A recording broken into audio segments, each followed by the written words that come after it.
Good morning, everybody. Got a couple minute late start here. We'll call the meeting to order about 8:17. Do we have any liquor licenses? None today. Okay. At this time, I'd entertain a motion to approve the consent agenda. No moved. Oh, we don't have the minutes yet, right? You will in about. Okay. I was gonna say, we, Tentatively. I'm all right with the agenda and accounts payable if everybody else is. We'll I hold off second on it. the minutes, okay? We've got a motion and a second to approve the consent agenda. Is there any discussion? Hearing none. All those in favor? aye. All right. Motion carried. Visitors. Yeah. We're up. Go ahead, Larry. You're up. You're up to bat. You guys said 8:30. Hi, how are you doing? Good, how are you? Good, good. Yeah, this is our new economic development director, Marco Floriani. Oh. Great to be here. I will just kind of turn it over to him and maybe have him say a little bit about himself and what his plans are for the county. Thanks. Yeah, I'm really excited to be here. Worked in economic development for about a decade. Last stop was at the Greater Omaha Economic Partnership. Just have a strong passion for it, both working on trying to land big projects and work to develop sites, but also I really enjoy the business retention side and just getting to know all the local businesses that are in the area and seeing what we can do collectively to kind of push everybody forward. Right. I think we're all under extraordinary circumstances right now, so this would be an interesting start to the job, but I think there's a lot to get done, and I'm really looking forward to engaging with everyone, and I want you to know that I'll be sending out emails just to make sure everybody has my contact information, because I really want to be meeting with as many people as possible, either in person, in a socially distanced way, or via Zoom. But really just want to make people know that I'm here, I'm available, and I want to be accessible as possible in this role. So, Thank you. thank you. Welcome aboard. Probably Thank we you. should, Excited. we should all introduce ourselves to That would him. Would that be helpful for you? Yeah. We'll start Julie, with you want Julie. to start? Hi, I'm Julie Lyons. I'm the agency administrator at Mills County. And I'm Carol Benton, Mills County Supervisor. Lonnie Mabry, Mills County Supervisor. Richard Crouch, Mills County Supervisor. Carol Robertson, Mills County Auditor, Secretary to these guys, and the financial guru for the county. Larry Hurst, I'm the Mills County Homeland Security Emergency Management 911 Director. I'm Lori Greiner, Director of Nursing for Mills County. You probably already know this Yeah, great I've got person. them all. I think we all set up yesterday. I should tell you guys that it's not funny, I'm sure Richard never said anything, but I really made a bad mistake with Richard after the election. I looked everything up about 11 o'clock at night, looked under Mills County and Salisbury. Richard got 1,500 votes and Mark got 900, so I sent him a text and said, congratulations, Richard. No response, of course, but, which was okay. I figured it's 11 o'clock at night. I don't know, the next morning somebody calls me and I said, yeah, how did Richard do? He won big.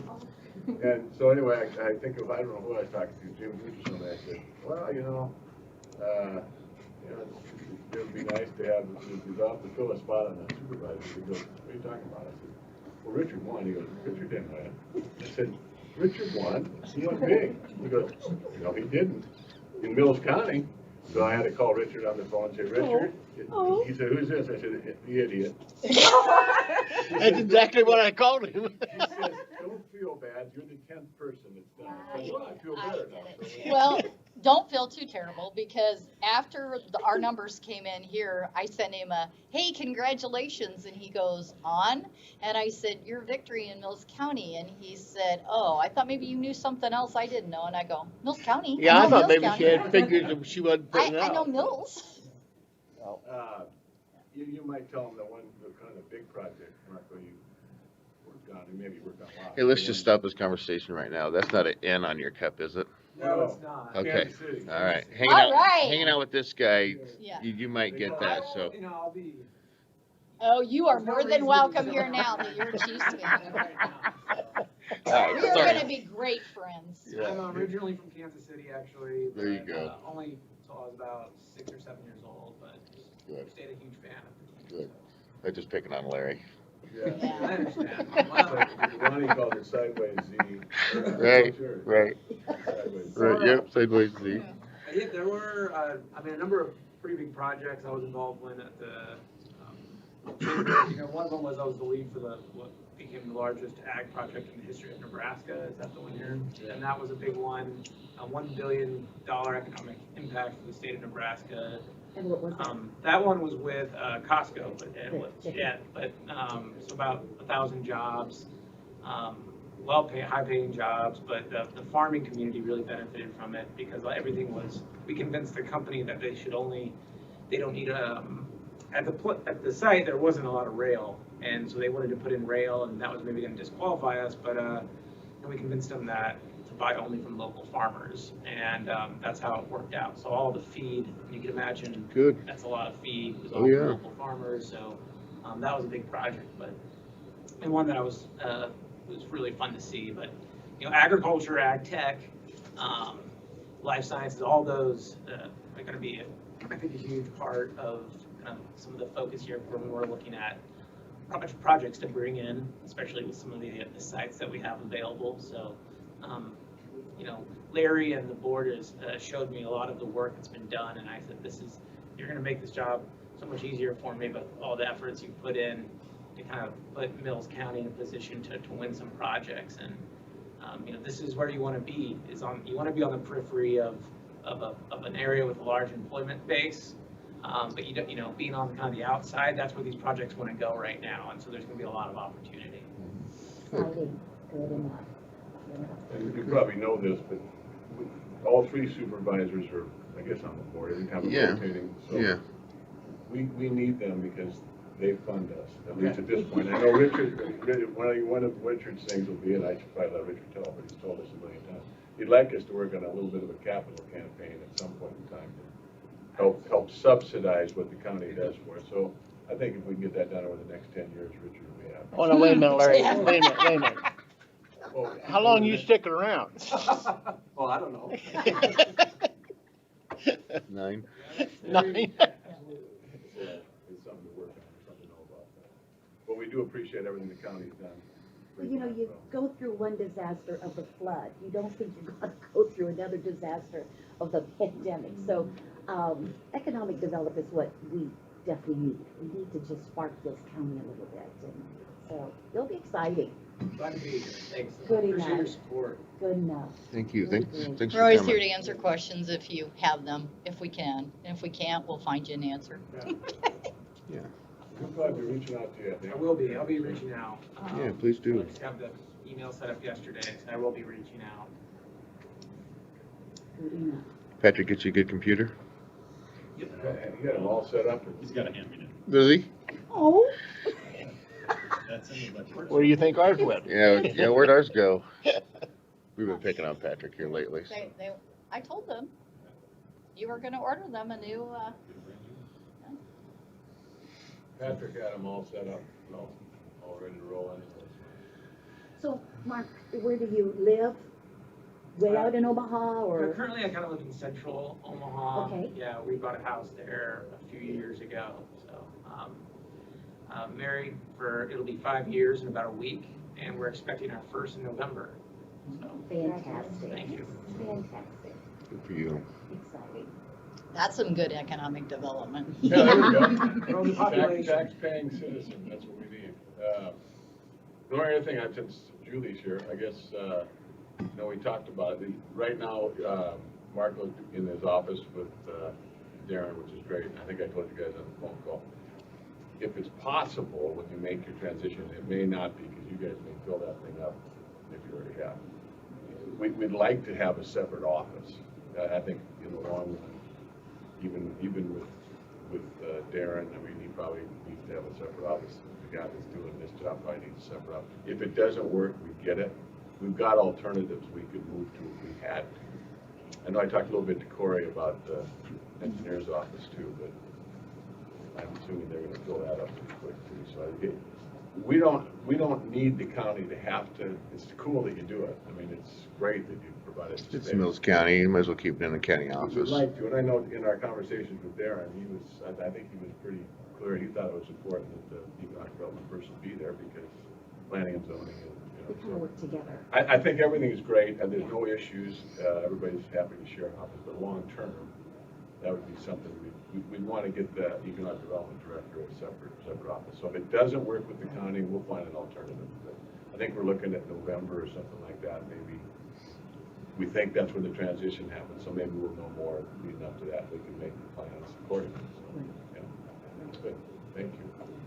Thank So you. has Larry gotten you around town, or is this your big tour day? You know, I've been in town, before I started, we did a little tour, and then yesterday we spent a lot of time, driving around.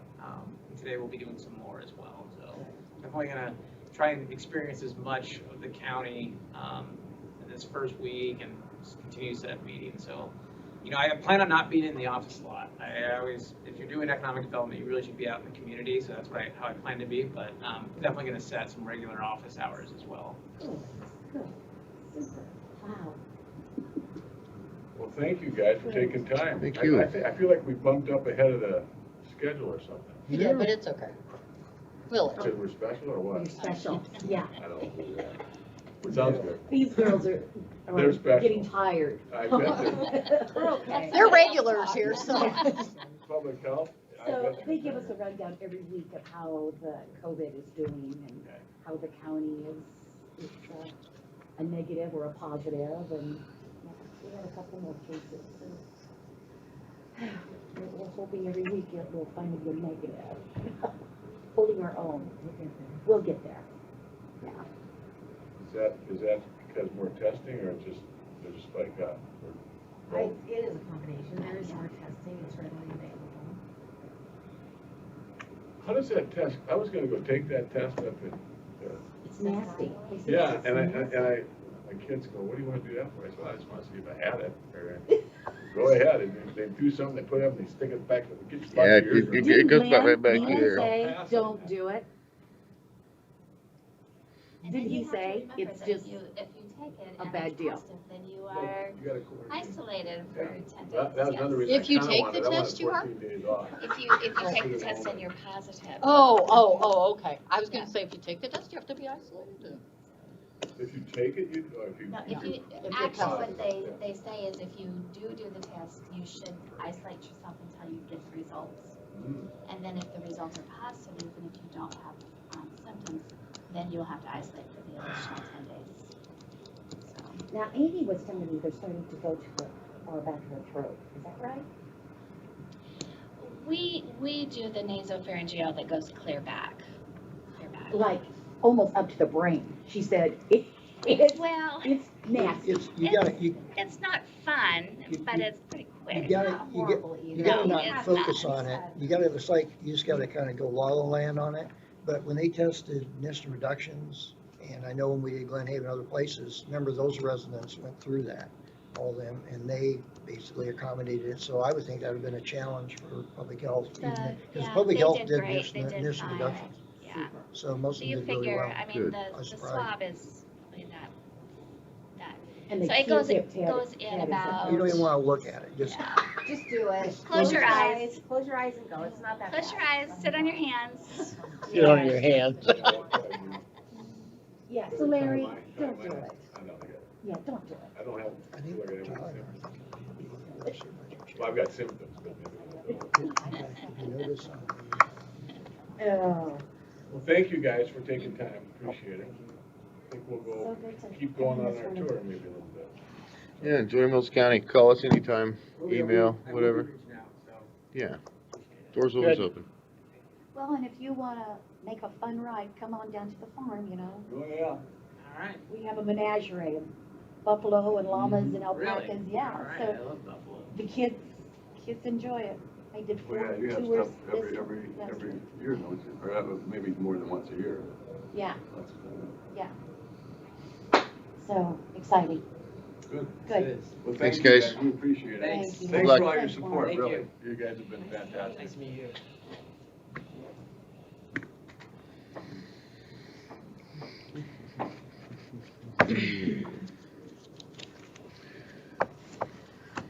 What do you got, Mr. IT?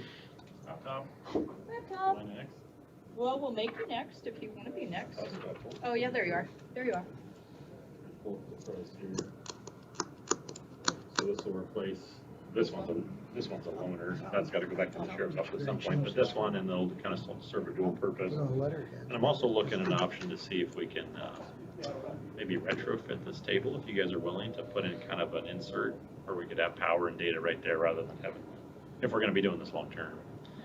But anyway, I'll get some pricing on that. Every once in a while we have calls though. It's always nice to have, if we had something here, it'd make it handy. Otherwise you're dragging cords and sooner or later someone's gonna trip over Yeah, one. somebody's gonna pull something off and Yeah, trip over it, Carol with her heels. That's gonna be 1204.46. I'm sorry, what was it again? 1204.46. So who, is that CDW? CW laptop with a 3-year extended warranty. I'll make a motion to approve that. I second it. This comes out of your budget. This coming out of the auditor's budget, correct? Yeah. That's where I wrote it. Motion by Crouch, second by Venton to approve the purchase of a laptop for $1204.46 from CDW. Is there any other discussion? Hearing none, all those in favor? Aye. Alright. Get us a laptop. Did you already order it? What's that? Did you already order it yet? No. Oh. I will. Wanna come out of this year's next year. I need to look at this. Well, either way, I mean, Ask Pam. we'll have to invoice. Ask Yeah, Pam if it comes out of you this ask year. Pam. Yeah, she's got the, thing out there right now, yeah. Thank you, Not Patrick. sure where we're at. Alright, Mr. Hirsch, Ms. Lyons, Ms. Greiner, you guys are up. How do you feel about a budget update first, and then we'll move into COVID? Whatever floats your boat. Okay, let's do some budget, because we've got, I need to run some things past you. I need to get your input. So, coming into COVID-19, we have been short-staffed. We had a number of positions that we did not fill, right? And I have had a high workload demand because of COVID-19 and the public health emergency. And I just want to let you know that my staff and I have just been very innovative. We have made it work with a short staff and a high workload. I've got a gal in my office that's not a nurse, but she has a bachelor's degree in an appropriate field, and we've made her an epidemiologist. She's gotten approved by the Iowa Department of Public Health, and she does some of our surveillance. So we're operating a little out of the box. We're trying new things. We're doing other duties as assigned. And in this last quarter of the budget year, we have been able to really get ahead financially. I've been, reporting to you. As of June 1st, we were 87% expended in 92% of the year, and we had 97% of my revenue. So I'm looking at that and I'm thinking we're killing it, right? We're doing really good. 92% of the year, 97% of our revenue, only 87% expended. I had a plan to give to you today because I thought we were going to have some good dollars coming in that maybe we would be able to advance into our next year. I have high concerns that our budget was cut by $90,000. I understand. I have firm understanding of it, but I still have concerns. So we've been doing all that we can. And I submitted a look and see to Carol on Friday, and I thought that we might be able to carry as much as that $90,000. Because there's been unexpected public health activity related to COVID-19, we've also gotten additional funding to support our emergency response and our preparedness for it, and that has put us at a very good position at the end of the year. So my proposal to you was going to be that we would like to carry those extra funds into the next year to at least partially help us with the $90,000 cut. I had a great plan and I gave it to Carol on Friday, and yesterday she completely and utterly deflated me. Uh-oh. Not intentionally, not intentionally. Nonetheless, She does that to us We're too. trying to learn to speak the same language. she burst the bubble. So, Oh. and Carol, this is my understanding, my takeaway from it, and it's just super simplified and direct. But we got extra funding to support our public health emergency preparedness and response from the Iowa Department of Public Health, because when there is an emergency, public health by the federal government has been designated to be a first responder, not at all stepping in on Larry's emergency management territory, but from a public health perspective, when there's a flood, what is public health's ESF 8 role? Certainly in this pandemic, we have a big role. So, and then I also want you to remember that we're a fiscal agent for an entire 12 county region. And so we have large dollars that run in to support all of our public health partners. And as fiscal agent, then those dollars also roll back out, right? So it's somewhat of a wash through. We fiscal agent that money. So we had a lot of extra revenue and we had a lot of extra expense. I did not, as a new administrator, have concerns about that. If I have extra expenses, but I have extra revenue to cover it, all's fair, it ends well. Larry has a word for that. Carol says it doesn't work that way. Larry says, you gotta turn it what, Larry? You gotta turn that money green. You have to agree. Yeah, Okay. you learned that. Well, I have met with Carol and Pam, and we've got a plan to do some budget training. Public health budget is not the same as the auditor's budget. One of the big things for us is on June 30th, that's a hard cut for us. June 30th ends our year. Oh. No matter what, black and white. And we know that some grant funds run in the next year, but at June 30th, any money that comes in after, we apply it to the next year. And yes, but over the course of time, even though money rolls in at different times, it all washes out over time.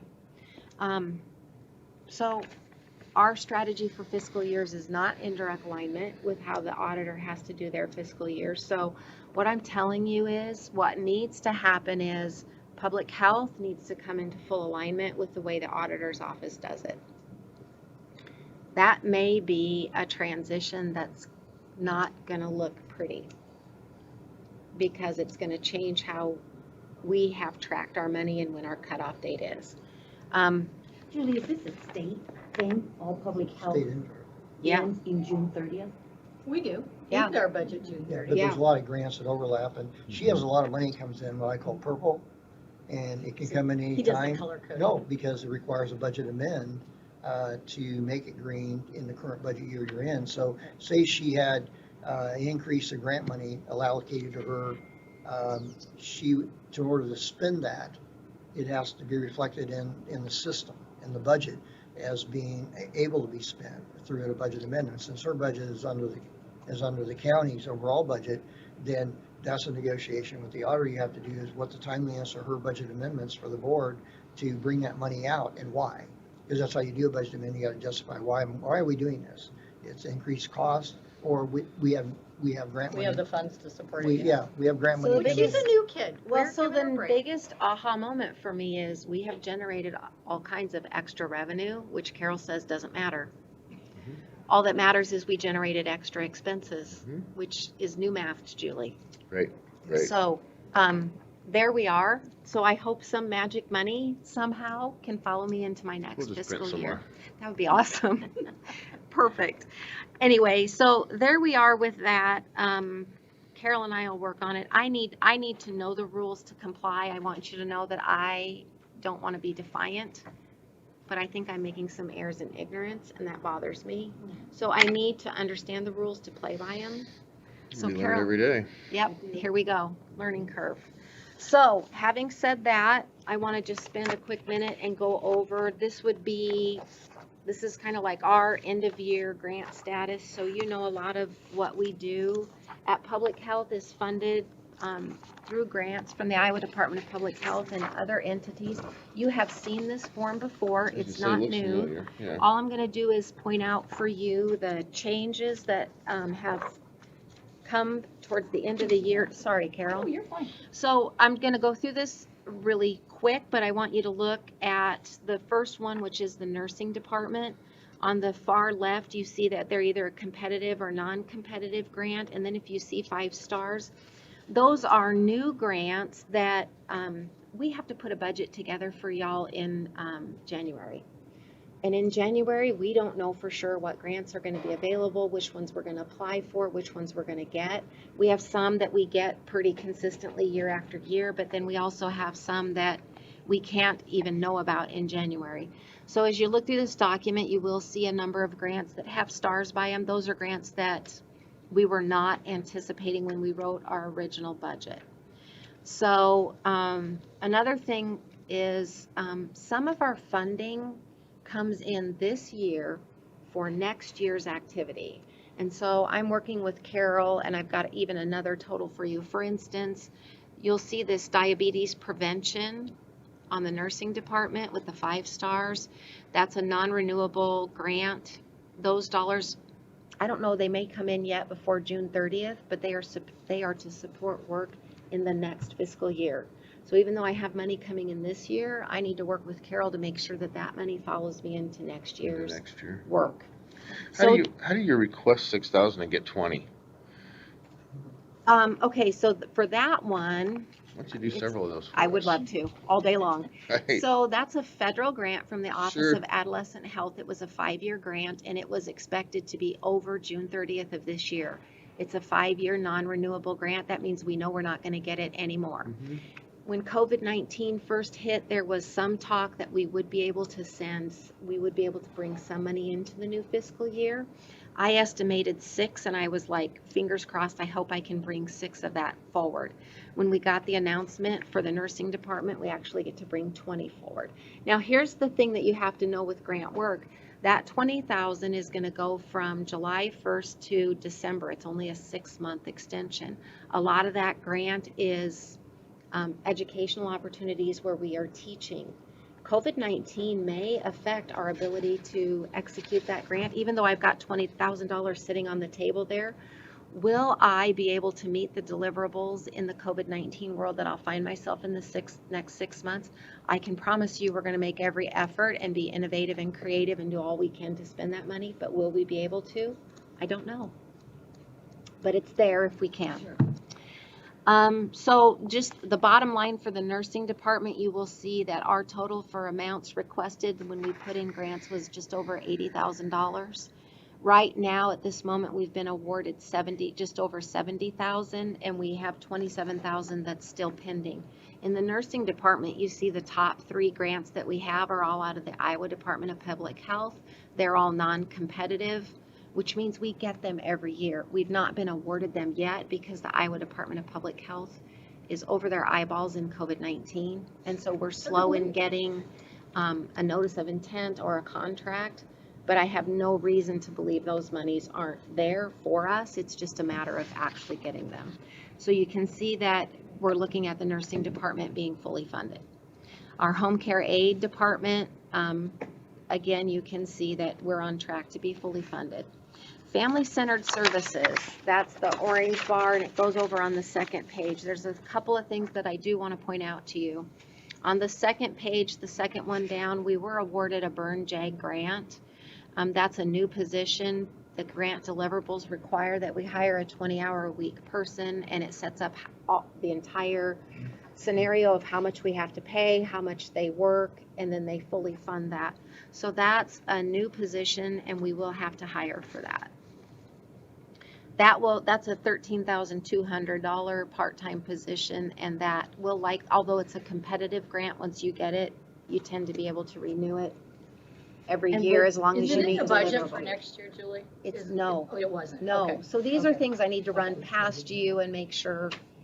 So Carol, that's a new one for us. But what does the Burn JAG? Burn JAG is a federal grant, and we were able to apply through Iowa Grants, and it's a grant to support.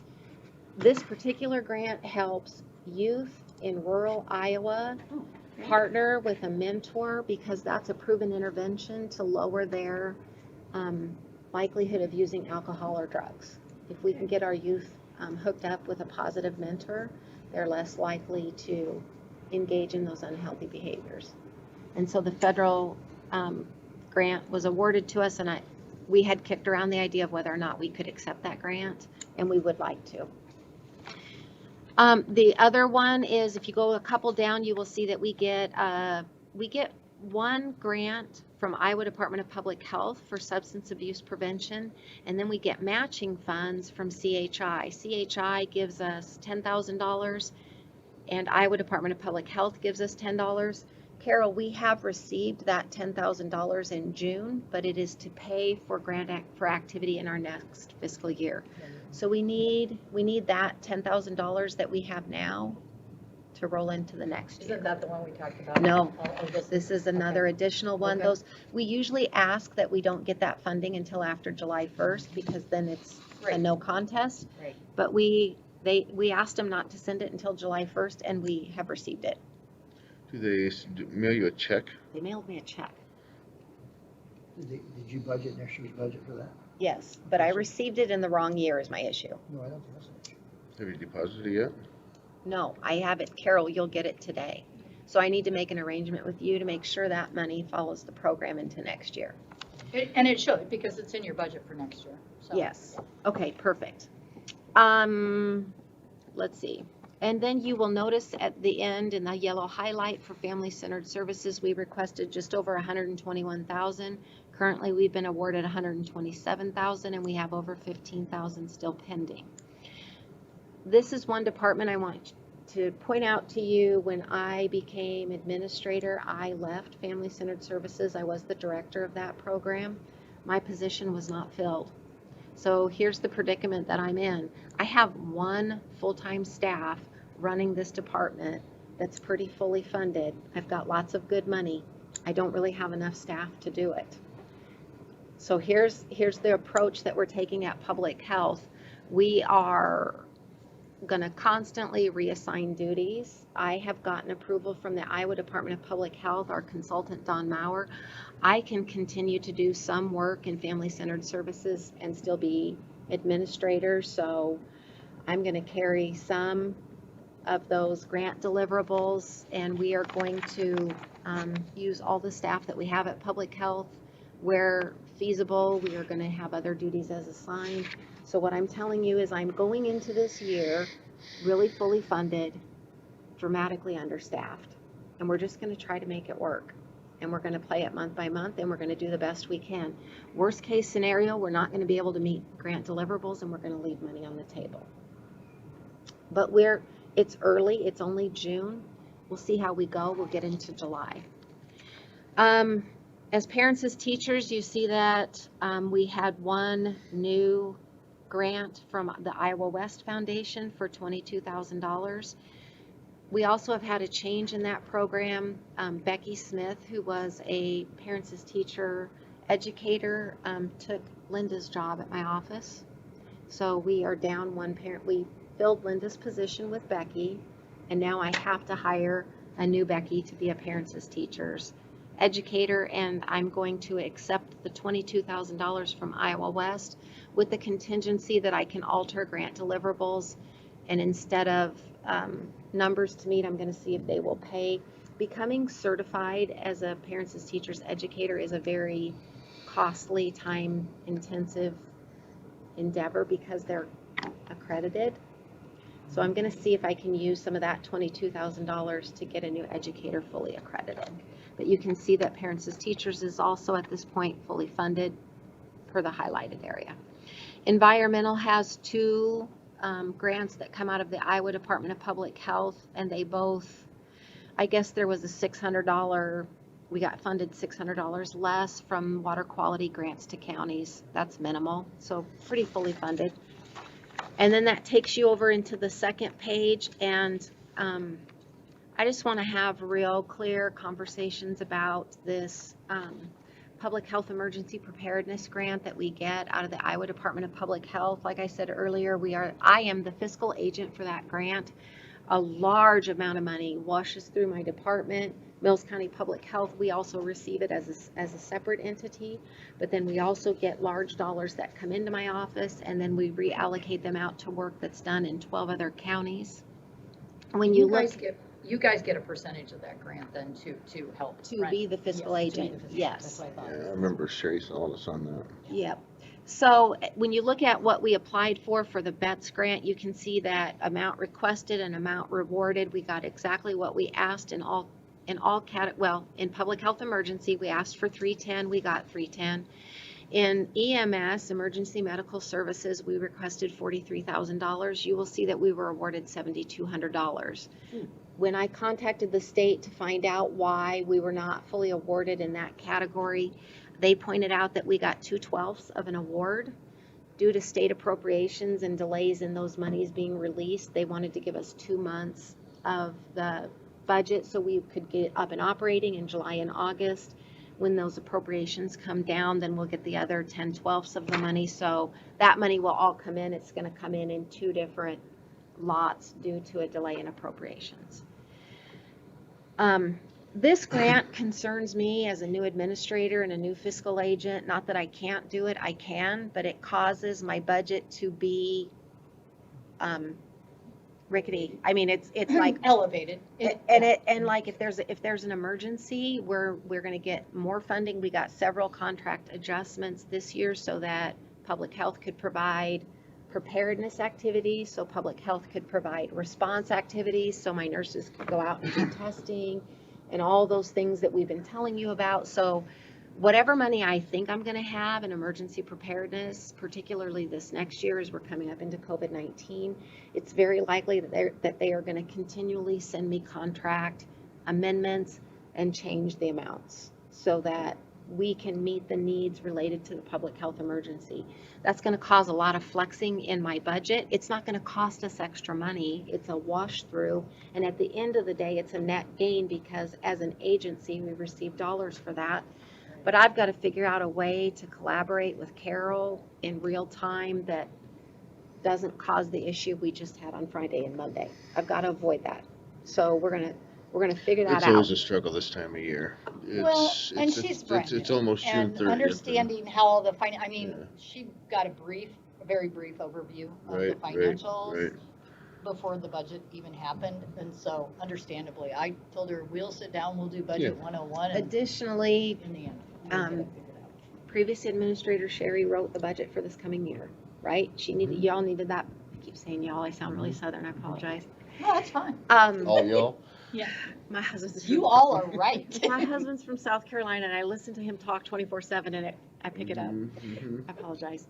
Lost my train of thought. Sorry.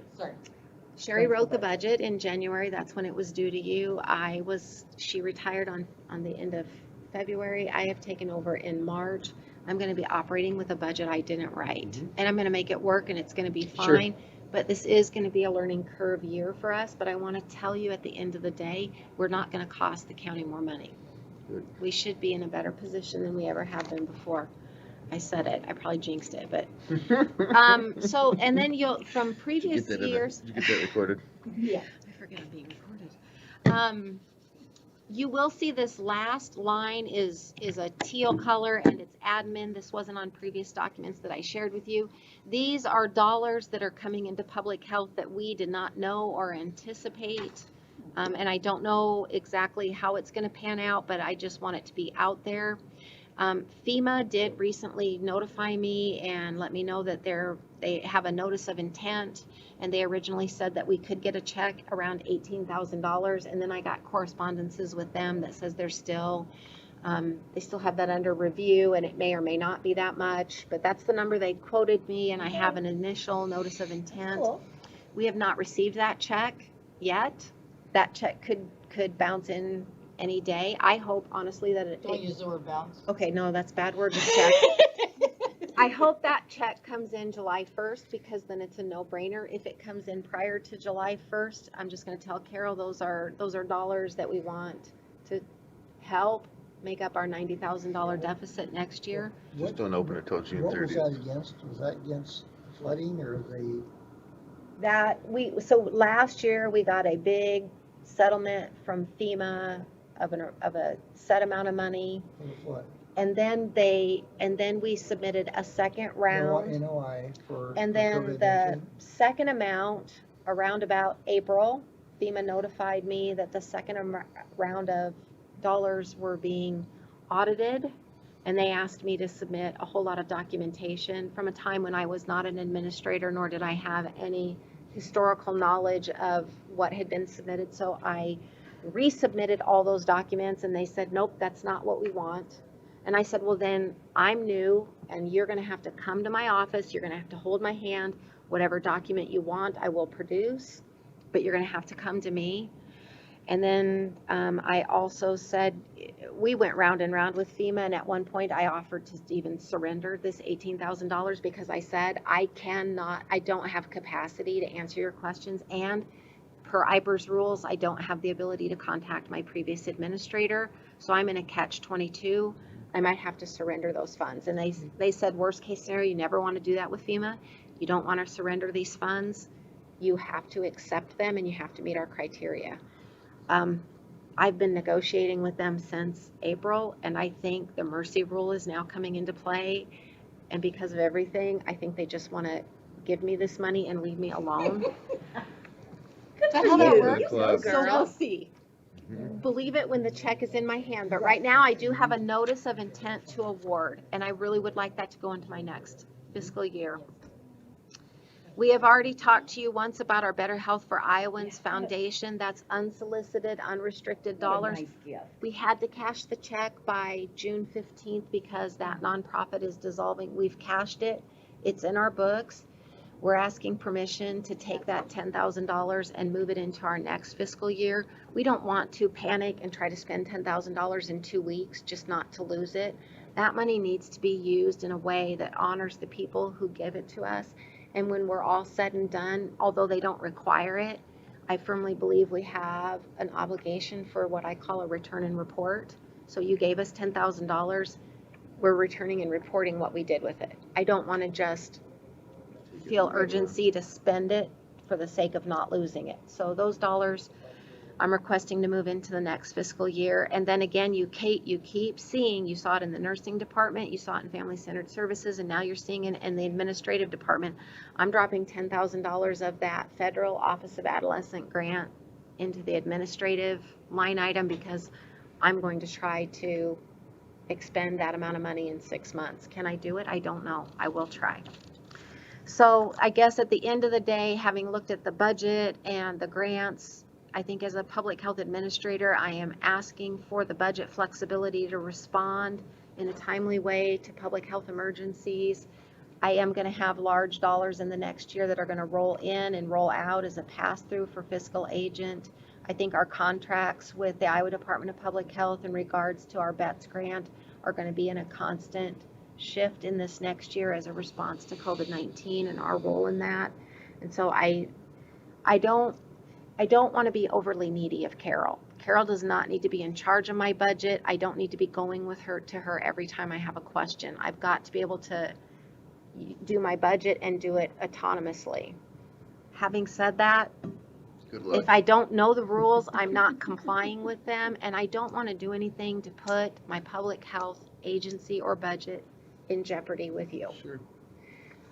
So I'm just trying to figure that out. Yes, I think in support of Julie, the coalition monies that come in, we gotta keep perspective, that is money she does draw down for managing that grant, administrative, money as fiscal agent, but that money is coming in and going out, as she said, and we gotta look at it not part of her budget.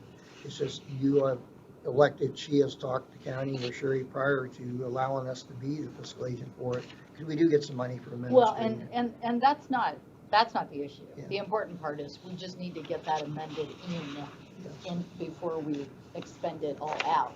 So it's gonna be some work between you and I, because I'm not sure when it all comes in, so we can look at where your revenues are, and then we'll definitely make the expenditure. But what happened was, because we didn't amend those in, it put a $94,000 deficit in that line item, which is not an issue, but it brings down her whole budget to a very smaller amount, of which, on the expense side of our budget. But the revenue that we had. Yeah, I know, it was I there. just, for No, me, yeah. that revenue doesn't count, but the expenditure does.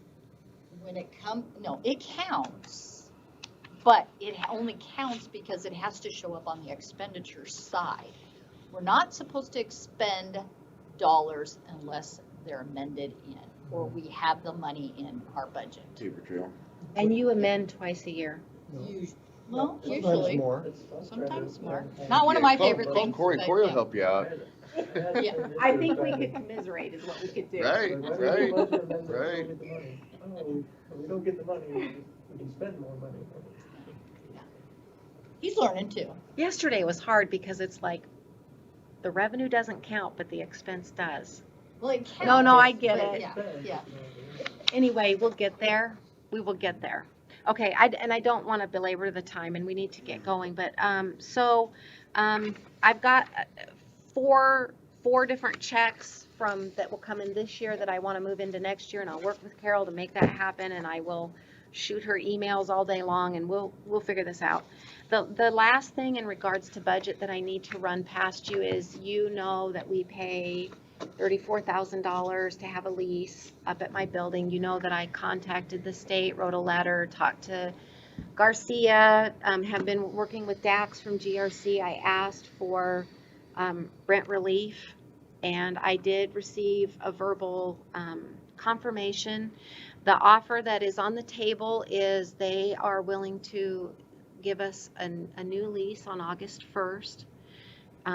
They are willing to give us a August to August rent relief, and all they will charge us is for utilities, trash, and maintenance, which they currently have figured at just under $1,400 a month.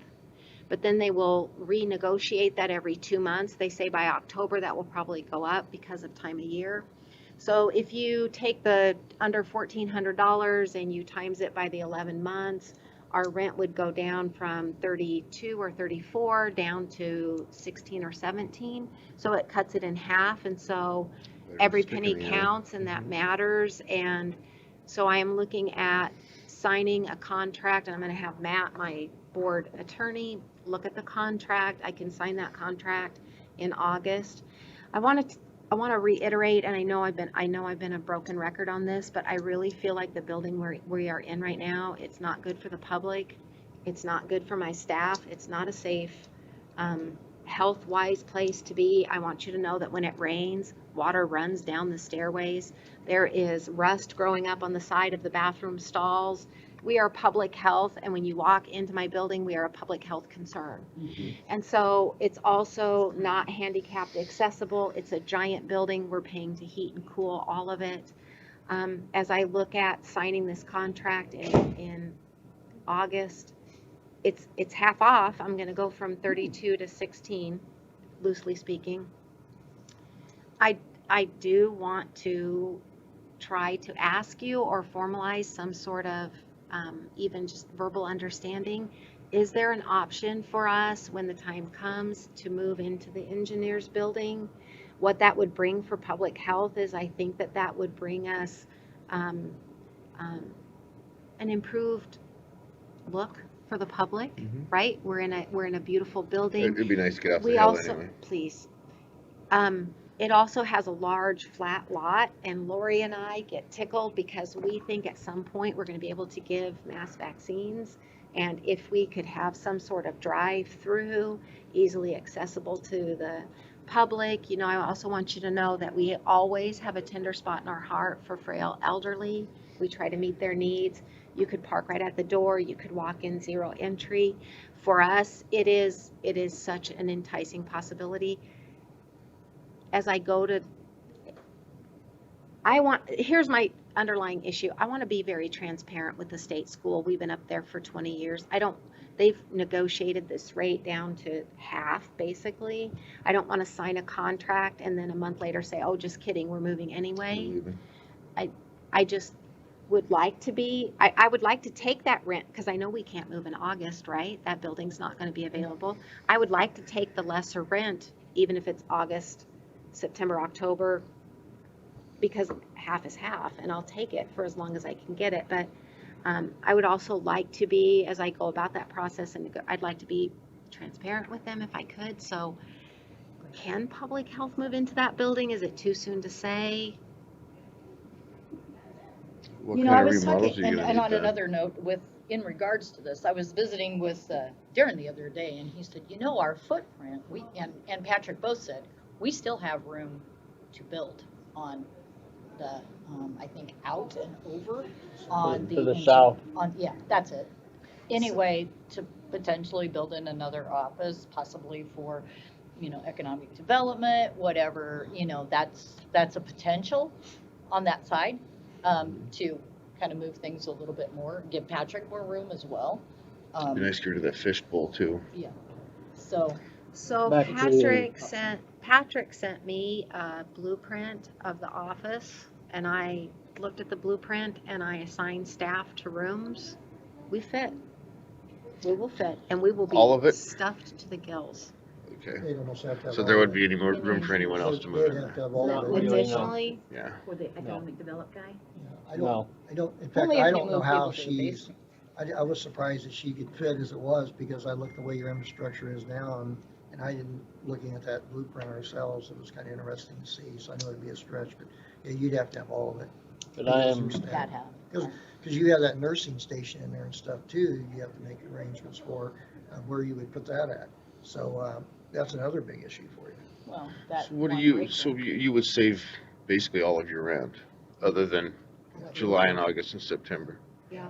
And, I mean, And at the you're new over- building, our expenses would be what? Utilities. Does the Right. agreement have an opt-out clause in it? You have to give them so much notice. Doesn't say the road department? Yes, I have to Was give our them agreement- 60. No, If there's an Nice. opt-out clause. No. there's a- you're just a visitor, Corey, State, so, give you know. them so much notice, then you so you get might be like out a a few 6, months, will they give you a you know, 6-month rent, lease? that's about it. I can cancel my lease, either party, the GRC Okay. or public health, we can, and I'm gonna have Matt look at it. But either one of us can terminate the lease as long as we give 60 days notice. Okay. And I'm gonna So- keep that term in Oh, there, so as absolutely. long as I give 60 days notice. My Any one part, contract, both parties need an out. yeah, my one part that I just wanna be, I really pleaded with the GRC to give me rent relief, and they did. And I really don't wanna stay there.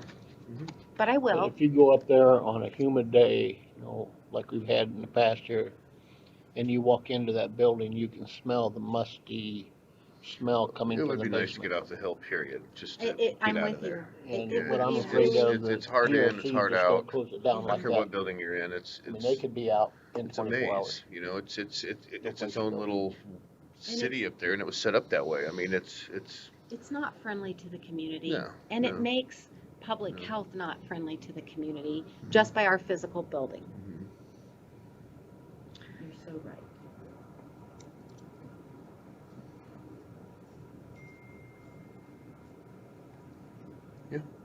I mean, I don't know why it wouldn't be. I mean, someone's got to go in there, and economic development's not going to take up a whole No, side. and, you know, if we have to build an office area or something to expand, either leave the economic development person in the office he's in, move Darren to a new one over here, or vice versa, whatever.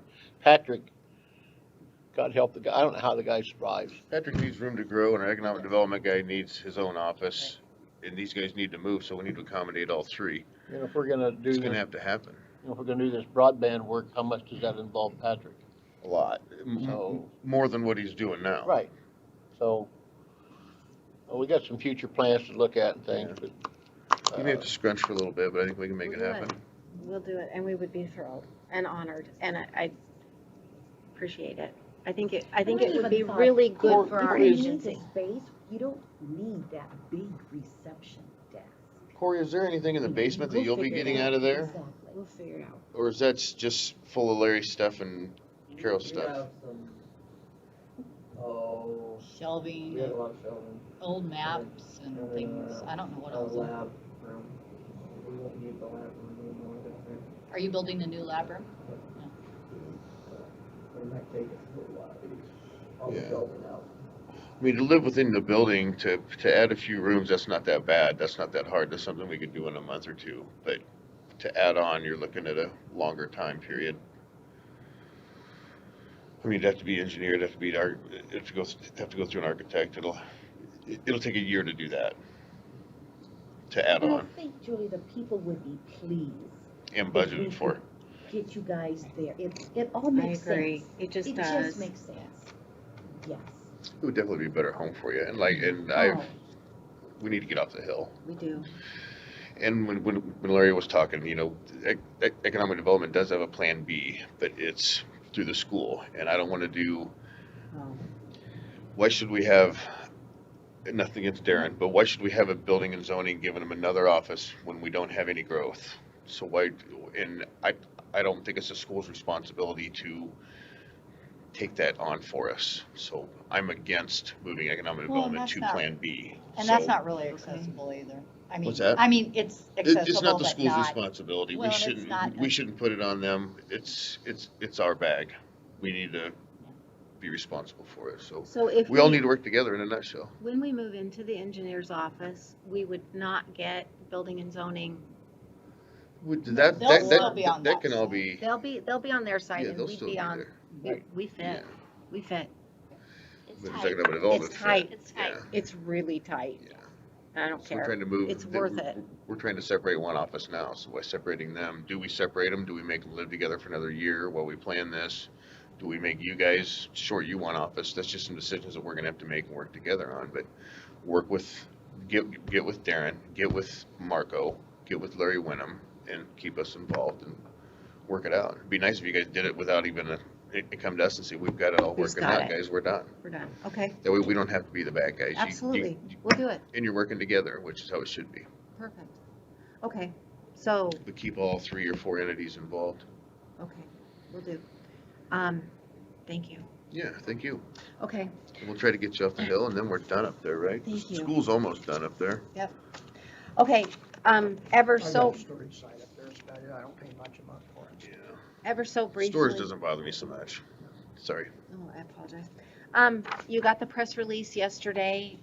We had an additional 2 confirmed cases. That brings our cases up to 31.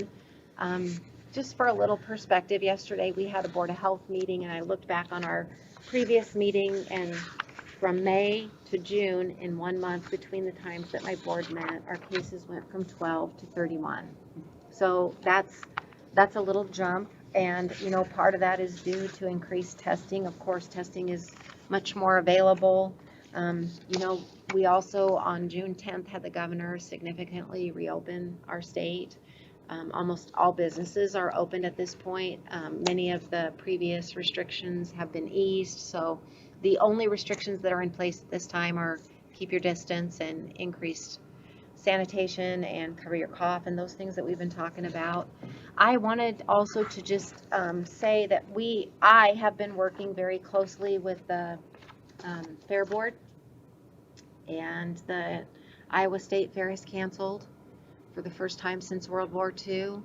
In the 99 counties, a large majority of our sister counties have canceled their fair for this year. Many of the other counties have significantly modified their activities for the fair.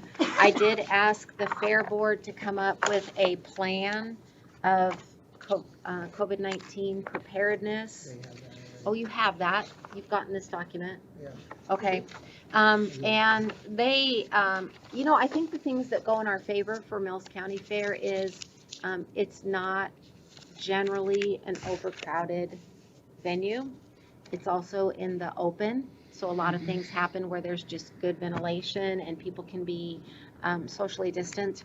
They are still planning on a number of activities where people will potentially be closer together. The barbecue is one public health concern, and they did say that traditionally they have the Board of Supervisors serve at the barbecue, and we would just remind and hope that you be very mindful when you're serving food that you wear a mask. And we realize that it might be hot and cumbersome. It is harder to breathe with the mask on, and it takes some getting used to. But when you are at the fair, if we can model all those things that we have been preaching to the community the importance of, now that we're doing more things and our county is opened up, we want to be ever more mindful to stay 6 feet apart or wear a mask when we can't. And then just to be supportive of all those practices. When you looked at their COVID-19 plan, they've covered their bases. They've got a good plan. They're going to have good signage. They're going to have a lot of announcements. They've got a good plan should anybody become symptomatic. So we are just counting on them using good judgment and following their plan and erring on the side of caution when possible. I was really hoping they'd do the show and go, like so many of the other counties, Yeah. instead of bringing the animals in and leaving them. Yeah. They just don't We're wanna touch also working really close with the Glenwood School District. They've got a safety and preparedness meeting once a week, and they are trying to return to learn. They've got their 3 alternatives. Of anyone, like Larry, you said, our school districts are working hard in very uncertain conditions to try to prepare for this fall with their little ones. And Lori is working really closely with the school nurses. The school nurses are all aflutter about this. What are they going to do when school gets back? You've got your frequent flyers who always have a cough, a headache, and don't feel good. And they want to go home. And so then what? Do you send them home? Are they presumptive positive? Do they have to stay home for 10 days? Can they just go get the test? And trying to work out all those fine details, they are in a tough spot. But Lori's working really close with all the nurses. I'm working close with the administration. We're trying to plan for contingencies. They do not have an easy go of it. But What's your take on the state numbers? Watching the press releases and the news, obviously, which is painful to watch, but it is. You'll see Iowa's cases at 176, and the next day they're 480, and the next day they're 210. Why is it doing that? I figured it would either do this or this. I think they test pockets of people, and I think that a lot of times if there's a spike in cases, it's because they've tested a There's pocket. 478 new ones, and then tomorrow there's 130, and then the next day there'll be 380. It's It could just be either as they get jigging go and through jagging these instead of phases following. in long-term facilities, they go phase 1, 2, and 3. One of the requirements that's requested is a baseline, create a baseline. So in some of these parts of the state, and they're doing their long-term care baseline, they may pop a bunch of people that are staff and or residents during that. And then when they open these testing facilities, like they just this week opened one in Atlantic, was it Monday? Atlantic now has one that they opened up. And as people go online and register to go there, it depends on what that's going to look like. The numbers compared to what Council Bluffs, for example. There's days Council Bluffs, there's not much drive-through going on up there. But then there is, and Council Bluffs up in Pot County, their numbers have been steadily rising. I mean, I It looks get like Pot and Douglas County are I taking a get 2 or beating. 3 flash reports from Pot County every day. That means they've got more positives. When I see that, that's what a flash report is, that they're submitting in. So it's like a reoccurring thing going on there. And some of that's either people that has become symptomatic, that have gotten tested and been confirmed, or it's this testing thing has brought it to light.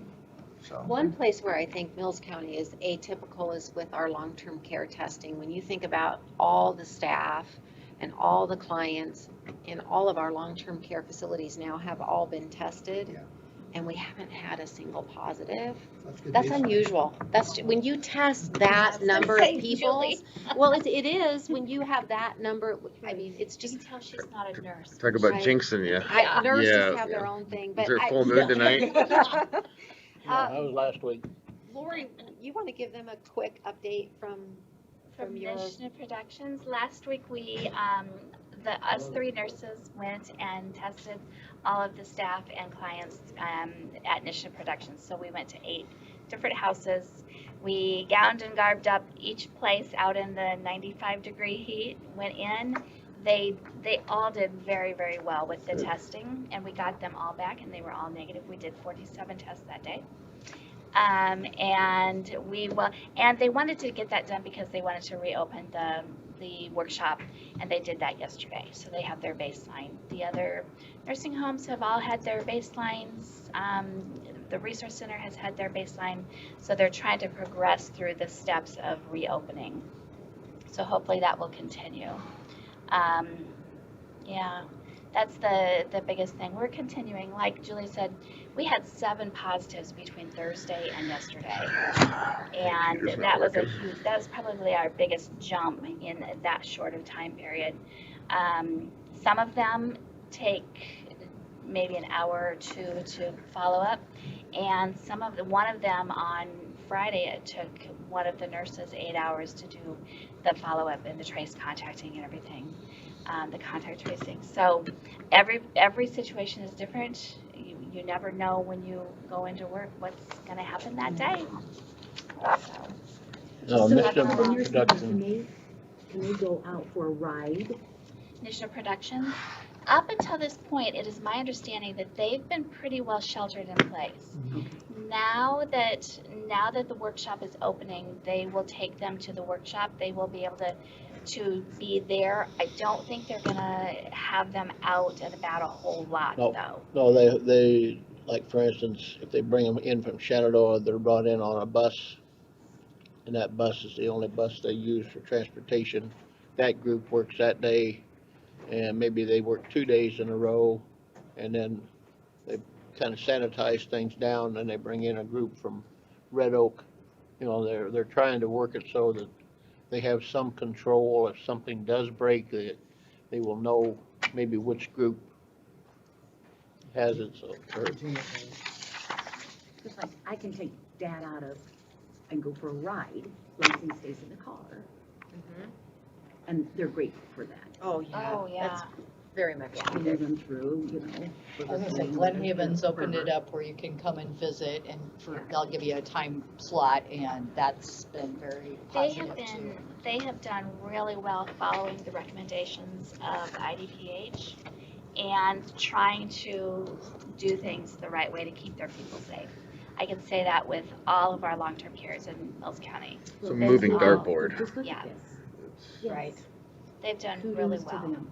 Yep. Yeah. Amazing. And I'm sure they're exhausted too. Yeah. When you see loved ones talk through the window, it's Oh, just great. I know it. It Isn't it? does. Yep. It's been a long haul. Alrighty, there you go. You got Thank anything you. else? on- Thank you. Thank you, guys. This, we did an interview with KMA yesterday, so, we kind of thanks, Julie. Yeah, I thank heard you. that. get him update. Plug away. We have a check that Jill has for $561,000. She wants to know whose it is. It doesn't, never says, those idiots never put anything on there associated with who it is. Where's it coming from? Yeah, the state, Homeland Security. But it's coming, key word, it's coming out of Flood Recovery Fund, not FEMA. So that means Iowa dollars, that means if it's not the money that we're allowed to repurpose, like Yeah. Corey or whoever, it's the levy district. It could be any one of those levy I districts. bet it is. Oh, that would make But- Matt's but- day, wouldn't it? But Well, yeah, and Yeah, then but it's it's drainage. it's reimbursement, what it is, Sure. for where paperwork they turned in into the system. The problem is, they don't let us know specifically what project it is, so you That's have to trace it bizarre. down. That's Oh. stupid. You have no I idea. thought it was his, but it's like He over was $500,000, so, That's way too much for him. Jill's gonna, we just need to have Jill hold it so we can find out. Okay. Okay. We need to talk to, Yeah, them man, and they, find they out should be what- identified with Olmsted and what they paperwork they turned in on Wow, it. that was Yeah. That means the money's. oh, they've gotten a good chunk because we've done a chunk of drainage claims over the last month. So it has been Out. coming in. Oh, it's been coming in, yes. Great, look, I mean, we did another 17 claims yesterday, or a couple days ago, and then we had, I can't tell you how many before that, and before that, yeah, it's been coming in. Okay, Yeah, yeah. okay, it's coming in. good. Hi, Corey. Sorry you had to wait. All right. I'd like to give a little bit of an upview on, with Isaac. I had a phone call with them last week. And the main thing that had come out of the phone call was, well, two main things. The backfill will be done fully. Yay, So that's, yay. and then, there is no fall school this year. You're gonna cancel it? Because according to yesterday, I just got a update on our UTF backfill and that, there was no sureness that it was gonna happen. Maybe it's a different backfill. Maybe it's our backfill for the. This is our BPT backfill For for the BPT credits and all those For other the credit things. companies here. Road use tax. Right. Yeah, sorry. Not, with it Not doesn't, to burst your bubble, but. you know, Business tax fun. credit. Well, that's too bad. Yeah. Good for you guys. our money, which affects your money.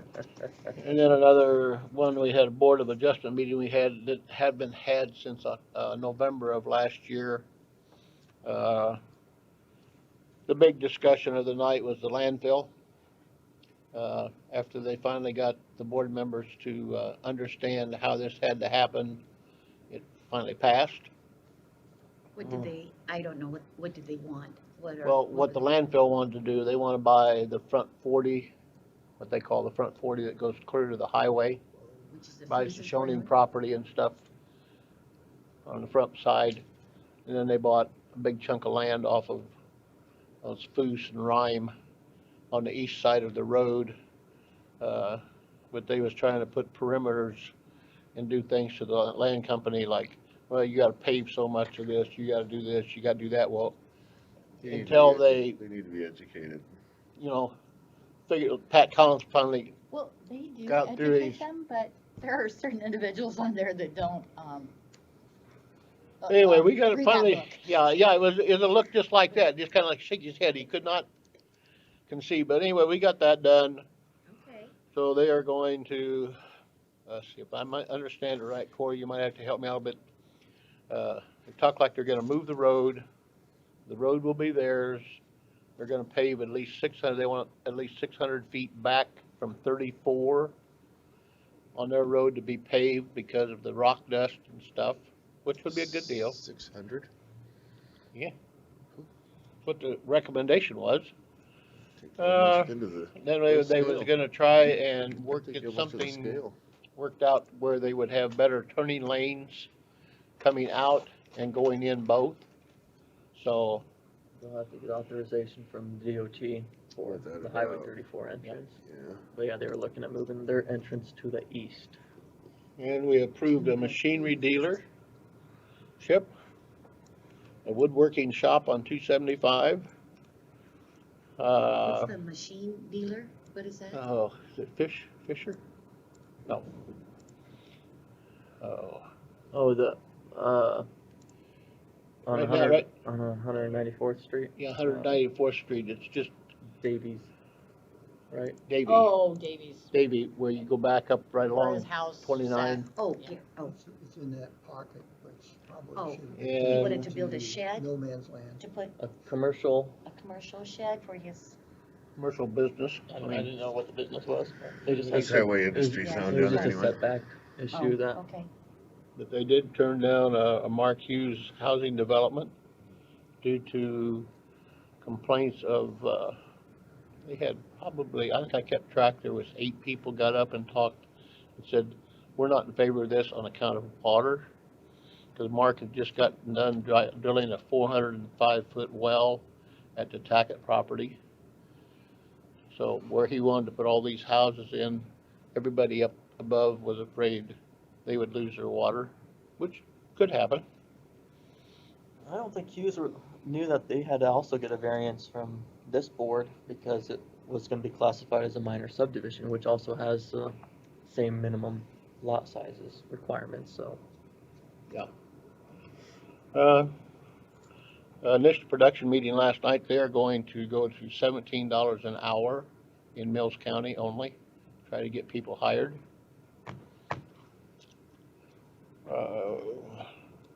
That's about all, I mean, I thought the Board of Adjustment, means we hadn't met for 5-6 months, why, Had a lot of homework to do.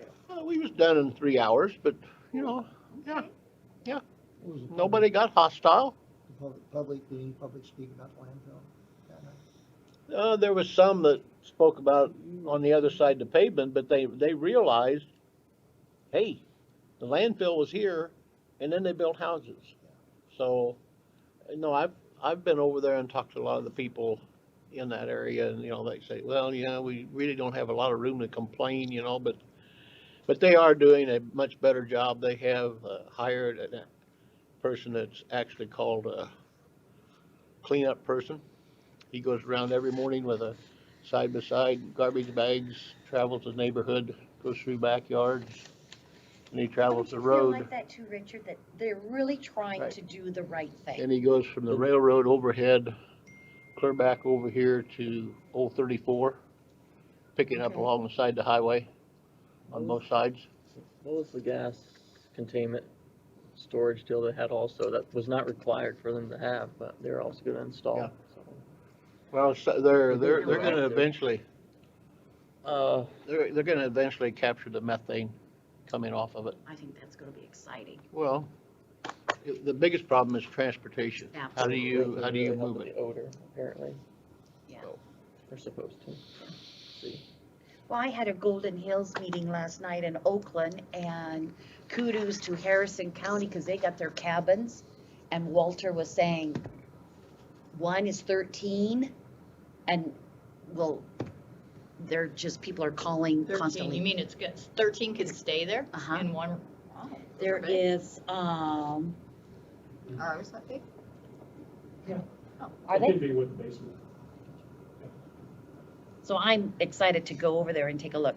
It's by Willow Lake, 2 are on the east side by the old cabins, and the big one is on the west side. And Walter said the phones are ringing off the wall. People are just so excited, so.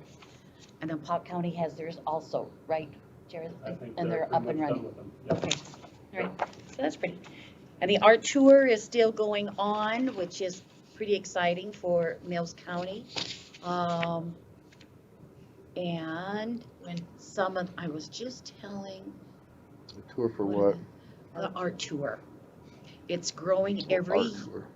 year. They get on a bus from the small towns, and then they stop at every town, and there's vendors for jewelry maker, whatever. And last year, I went down to Red Oak, and it was a huge success. So Michelle's hoping it will also be the same, and it's gonna be September 19th from 10 to 6. And more information will come out. It ran 2 days for the last couple years, but this year it's just gonna run for 1. So, So My time. We do have a utility permit. It's for telecom construction. you say telecom? Telcom, T-E-L. Telcom, Telcom Construction. And they are doing a service line to 50574 240th Street, Glenwood, and the bore underneath 340th Street.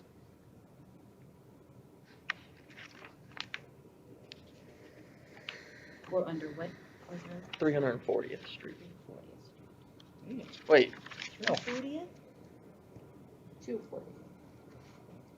240th. Yeah, We're gonna Mhm. fit, we're They under wrote- 240? they wrote on their sketch 340th, but Oh, okay. twice. And then they going 10 miles, are they? Yeah, Well, I didn't think that. twice on the application they have. Yeah, they have the address is 240th. They just wrote on Okay. the sketch wrong. 240th. Okay. The action item is to approve purchase of the hot seat for the new shop. Quote for $7,885 to Hot Sea or from Hot Sea Equipment in Omaha. Recall back in March we talked about Getting it yourself. getting ourselves, and we looked at Karcher and Hot Sea Equipment and just discussions with Mark talked to City of Omaha. I can't remember what shop or division with the City of Omaha, how they had troubles with servicing Karchers and having the Hot Sea Equipment right there in Omaha. A lot easier to get service, and the prices were very, very close for the same model, so.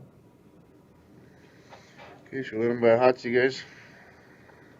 I make a motion to approve the purchase of the hot seat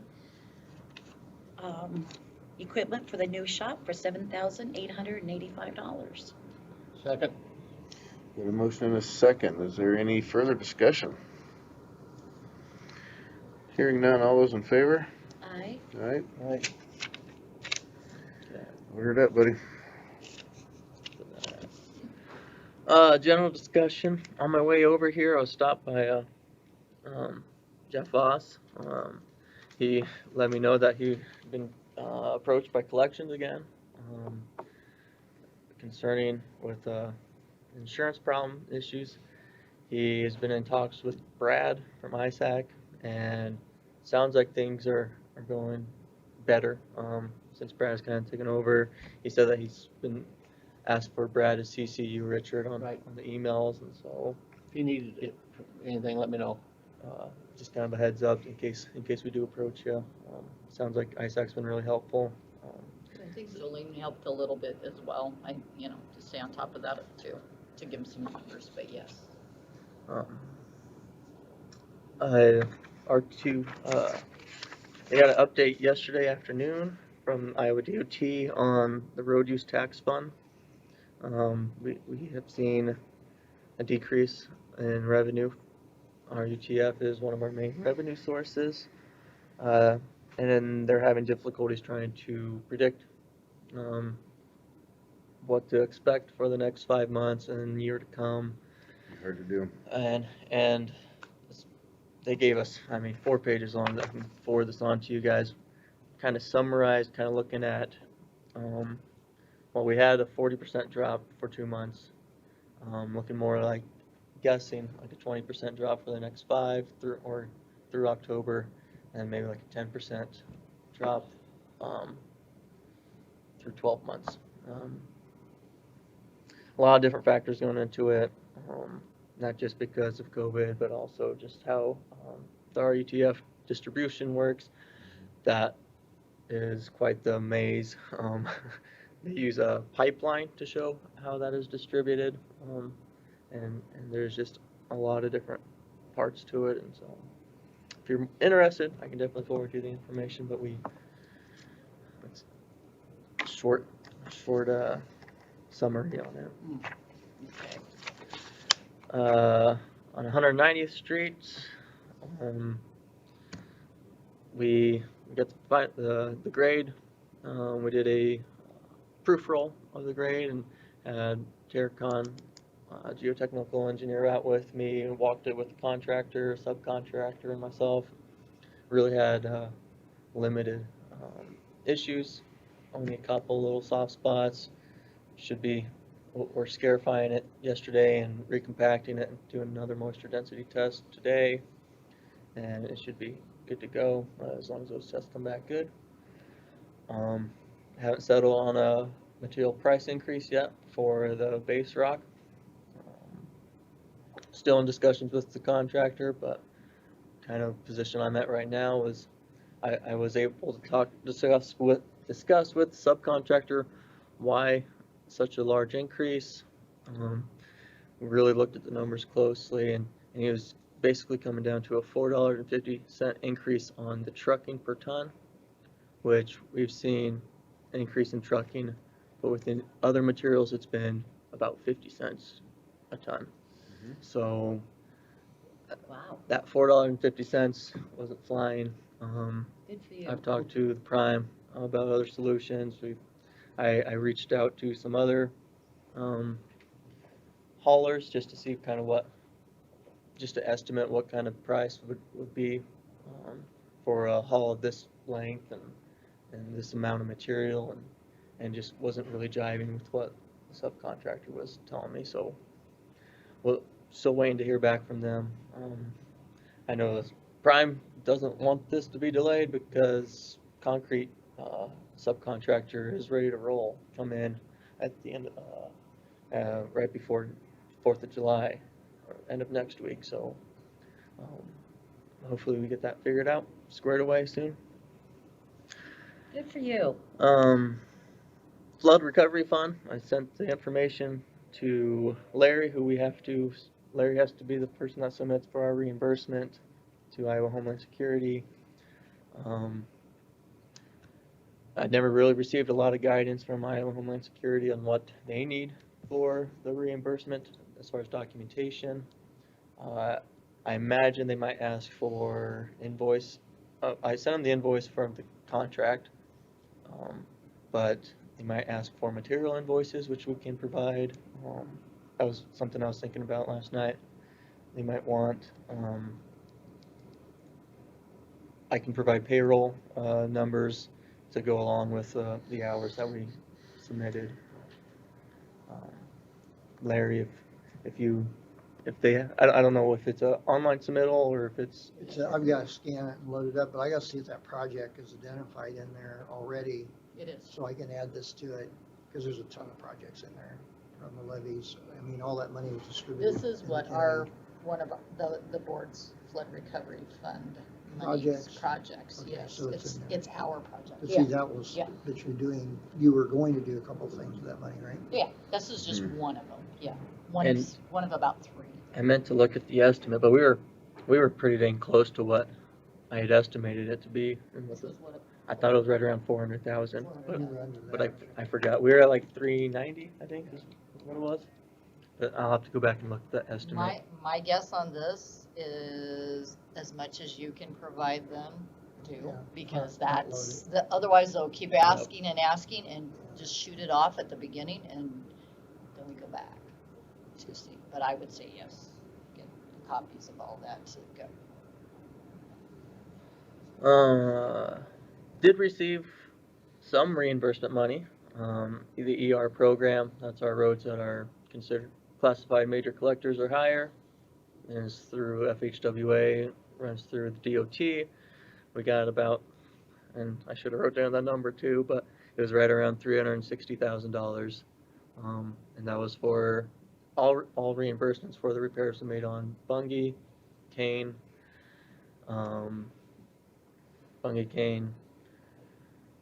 culvert repair on L68, Paddock Avenue, east of L68, and what's the one I'm leaving out? 195th Street, south of Pacific Junction. So, You got those from who, Cory? it's the ER program. It's through Iowa DOT, or it's FHWA through Iowa DOT, Federal Highway Administration.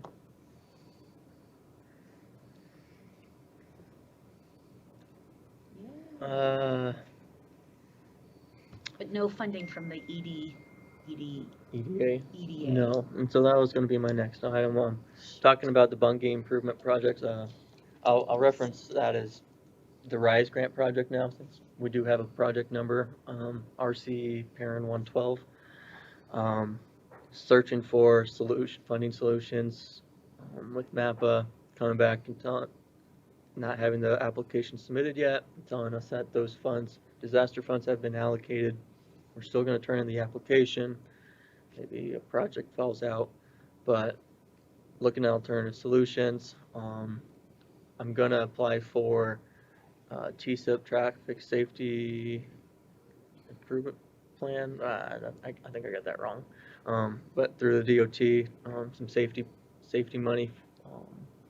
They have site-specific safety money up to $500,000. We could apply for those for the intersection improvements on 195th Street, maybe on the WSI. I can't imagine that would qualify though, because it's supposed to have a history of crash, or a crash history. And I briefly looked last night at our crash data, and there has been 3 accidents at the 195th Street intersection in the last 10 years. So There's a lot more than that. There's no documented. This is how it's reported. A lot of it's right there before you get to that intersection, out on 34. Some of them are on 34. Most of them are on the north side, coming out instead of the south. That's a great idea. I'm surprised that didn't populate in that better database. Because I can get it out of the RCAD system. I mean, you can run a query in that area and it just Great boom. I would appreciate it if you could send me that information there at 195th Street and Bungie Avenue. I use the DOT's crash analysis tool. ICAT, I think. Iowa Crash Analysis Tool. Yep. So we're looking for $2.5 million. If we can get a couple $100,000 there, and continue to look for other sources.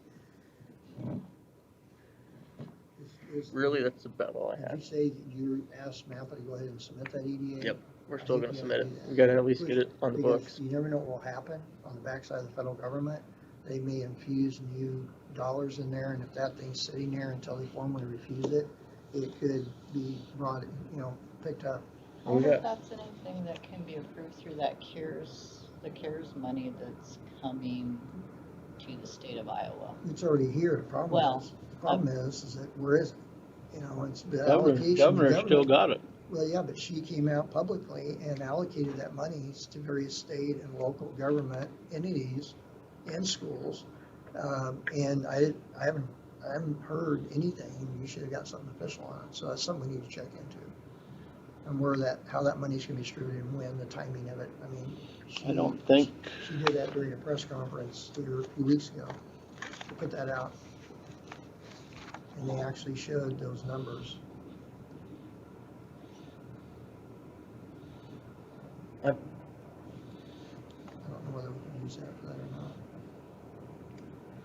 We'll be, if we, You can ask. I've already talked to Marco about the project, and so hopefully maybe he has some ideas as well. So yeah, I'll try and get him to get his help as much as possible. We have support from politicians, both Congress, state, or both U.S. congressmen or lady and woman have written letters of support for the project, and so they're doing theirs, and so they know about the project, and I'll do all I can. Economic Development Board has offered their help as well, and so I'll use all the resources I can. But that's about all I had for general discussion. Well, thank you, sir. Problem. if Jess needs any assistance or anything, let me know. Okay? Yep. I'll call Brad and work on him. Yeah, I was hoping when we changed companies, life would be all good. And they mentioned secured seemed to be the problem. Is that?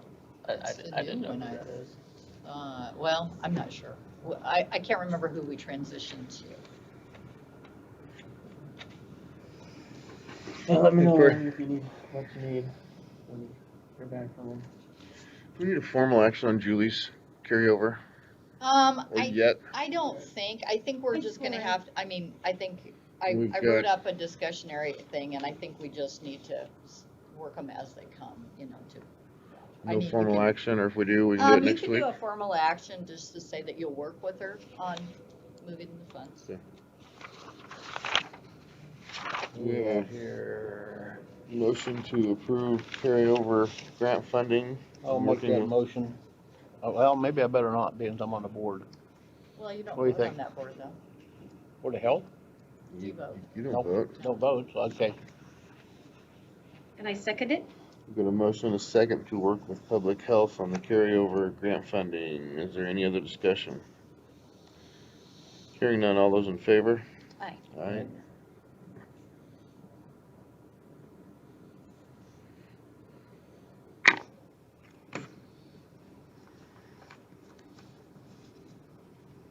Should we do our Jared, Might as well, he's here. since he's here? Sure. I'm not gonna complain about that. Yeah, I didn't think you would. Have you been? Good. Good. Is your summer help been good? Good workers. Yay, Hard to complain about them When they're there, when they're there. yay. I'd have fired him. When they're there. He works hard. He's always there on time. That's good. And I grasped the concept. This is last year. He should be playing baseball. So if they have a game, I would have fired to him. leave at 2 o'clock in the afternoon, he's got to leave. It's just the way it is. You don't want him to be dehydrated. He's No. growing up right. I mean, he knows when he has to go to work, when he can leave. That's all that matters. When he told me what he was gonna do, I said, "It's okay. Don't be surprised if he fires your butt." Like I said, he's a good worker. But yeah, we just wish he was there for 8 hours a day instead of 5. Mhm. That's the way it is for the time being, I guess. Yeah, he's got to drink water. Yes. gotta stay hydrated. Mhm. Gotta keep those muscles hydrated. Yep. Anyway. Is this your REAP money? No, Okay. this is kind of, in our budget right now, we have $100,000 to go toward the cabins. Right. We obviously are not gonna use that this year, so I need to carry it over to next year. Do we have it built in for next year at all? Do you remember? I probably. We have something built in there for next year. Okay, so which would mean we would need to do a budget amendment. And I might need to talk to Carol a little bit about a few of these too. So that is just coming out of the general fund. But then under 68,000, I have 100,000 there also. Do we need to do anything there, or does that just, You'll probably, we'll have to budget it in to spend it I thought from we'd next give year's. that to him. Well, no, this is Yeah, out of, but- this is his money already. That's Right. what, Yeah, yeah, we're But just it'll end talking. June 30. what's that? It'll end June 30 It'll unless we end- carry it over. Yes, yes. So as So far as, the cabin money, we amended- already had in our budget for this year, okay, the $100,000. It's budget. sitting in our budget. Yeah. So I need to And you're not gonna have that moved to next year.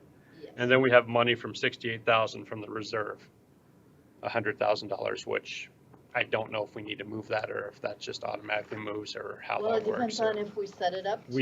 We do have some money in there, Okay, for next year. I don't know So one, the once whole again, $100,000 or not. we'll have to amend next year to make that happen. So virtually, that's your land acquisition fund. And is that what would have been under like transfers also? That's where we have to amend. Okay, because there's 100,000 there too. That is the transfer. That is the transfer. Yep. All right. Yep.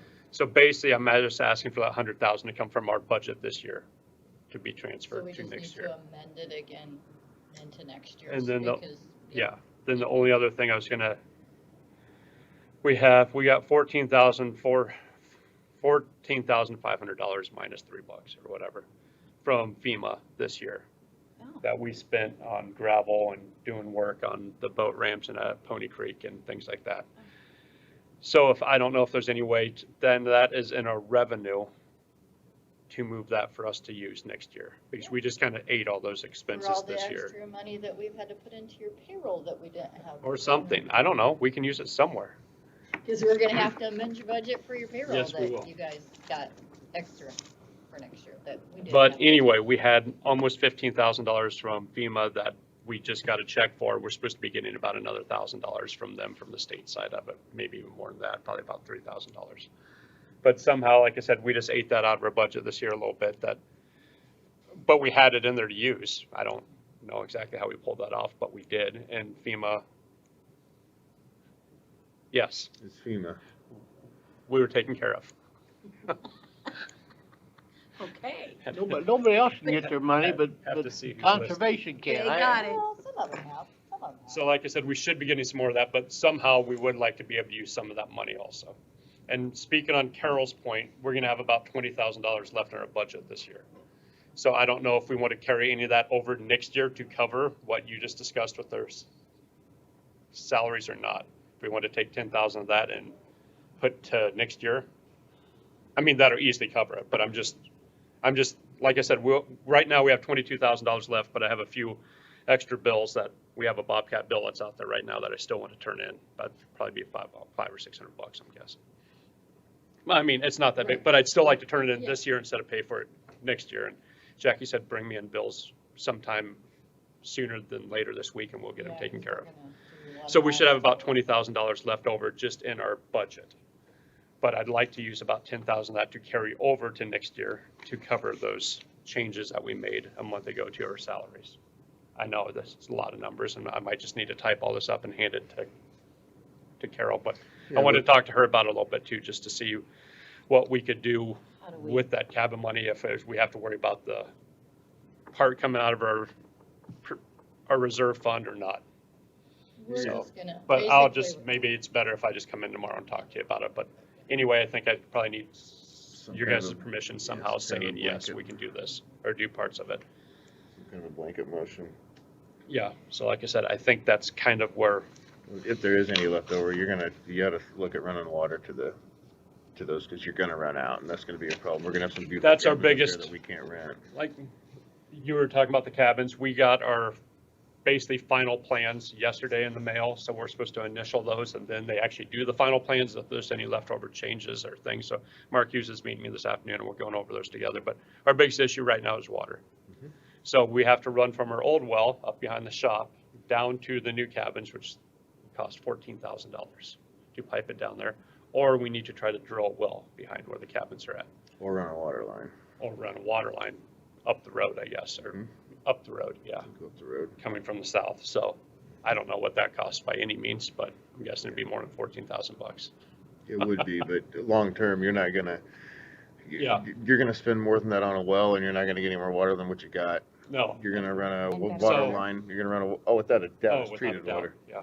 So like I said, yeah, Or you're gonna use a well that can't keep up anyway when you're running a Because right- shop, like I said, right now, nature center. we're at a coin flip to see if we should drill a new well behind the cabins or run off the old well. Well, Mark said if you drill a well and don't hit water, you're out probably $4,000. If you don't hit water, he If you said. don't hit water, then He you're said just if you out. hit water, then it's going to cost you 10, and you're going to save 4. He said, but that's just. He said that's just the honest. okay, do you have to opinion have of it. fire suppression We do not. No, in the cabin? they don't have it now. No. No, well, I was No. just wondering if, We do being they not. were new or something, if they had So to, if we're running water from our old well, we'll probably fill up a holding tank in one of the cabins and then feed the 2 off the holding tank. Because right now we fill up a 75-gallon tank at the nature center. A So our well 75 doesn't have to gallon run tank. so often. 75 gallons, That's all it is, yeah. and you're nature gonna center- try to but- run 3. No, that's at the nature center right now. Yeah, So then the cabins are a whole separate entity. but you had So- to have the 75 gallon tank in to run your nature center. They decided to do that just so the well wouldn't have to kick in every time we turn on a faucet Right. and run water from clear up behind the shop. I mean, it's a long ways I down there. agree. So that's why they put a tank down there. You need a water line to it. I'm sure yes, like I said, having treated water would, We're gonna solve have a a ton nature of center, a problems. shop, and 3 cabins that we can't use at all because they're not gonna have enough water. well, They can is bucket it in. So- Is it right? good When they water, wanna use it. Lonnie? That's the Yeah. point. Are you gonna treat this water people are gonna use, or you? it's usable water. It's gonna be a public water source. So what money are we talking about, Lonnie? If they, No idea. It's definitely more than that, but it's I mean, is there any kind something of, that needs to be spent. exactly. So is there a funding, such like? Us, yeah, we're So we're what, the funding do you agent. have any even concept idea of what it would cost Mm-mm. to run? Where line? would you be able to hook You on have to to a down public line? Achenbach, you'd have to bore under, not Pony Creek. What's that little ditch there? It's not Pony there, is it? Does Pony loop around? I thought that was another What one is that the feeds closest- into. The waters? That's got the, It'd be Lonnie Achenbach, the intersection. Oh, okay, I know where it Lonnie is. Scott? Yes, They have water there? yes. Really? Yeah, right here's Right Helmet. there is where it stops. Yeah, right in here. I think there's a. So you'd have to go up the road.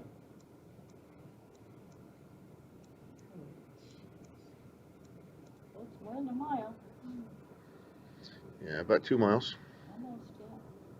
Mile and 3/4. 8-inch line. Oh, no, we would, we only need probably a 2-inch line, but that's Yeah, when but- A GM, two? Does that's, that yeah, serve, to that feed that doesn't serve probably- anybody but probably a them, one. right? What's that? That just serves them? It'd be a service line, that's when GMU or other entities would pay to oversize it and pay the difference, because you're gonna have the trench open. That's something we need to push. It really I would, is. I would push that long before I push drill another well or running one from your well now. It needs fixed, it needs done. But that's gonna take But- more time than what I we're, was gonna say, you don't have that because we're time. gonna start digging foundations in a month, 2 weeks. So we won't have that water ran up there, I mean, anytime soon. But when you have those cabins rented, you're not gonna have any water. How, And you're gonna tell those people, hey, sorry, it died in the middle of your shower, but don't take a shower today, and only you can tomorrow, and you can at 10 a.m. and you can at noon. so how quick a process is it, Lonnie? I mean. to Depends get on whether water it's a line in? service line or a public water line. Could take a couple months, it could take a year. Hmm. I mean, we should be able to get water to them, I mean, You will be able to. We can run water, Squeak yeah. by at a bare minimum Yeah.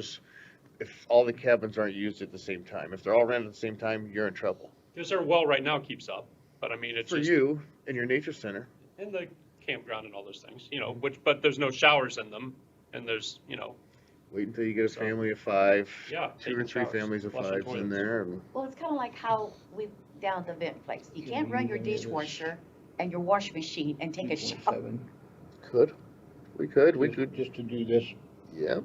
because Yeah. it's a county, I mean, we will eventually get our money It's back for on it. economic development. Right. So some people will come here. You could say tourism. You could say it'll bring tax dollars into the county. We could. It's better. It's a better option than a road grader. Yeah, yeah, Oh, right. yeah. Yeah, But we could. Yeah. so how soon could we start moving with that? That I don't know.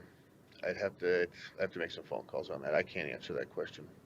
We'd need Corey's permission to run on the road. He's not going to like it, but we service. Well, we were thinking about running it up the 195th.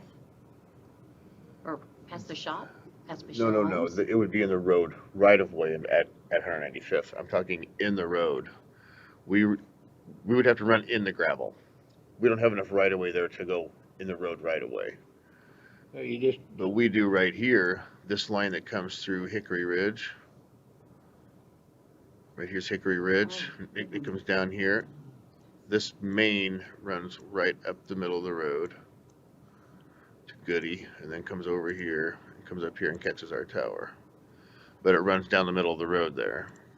We would need Corey's permission to run our line up to here, up the middle of the road. There's not enough right of way, and you can't afford to buy right of way. well, that and most of the right of way, You'd have to It's not condemn good it. to work You'd have in to anyway.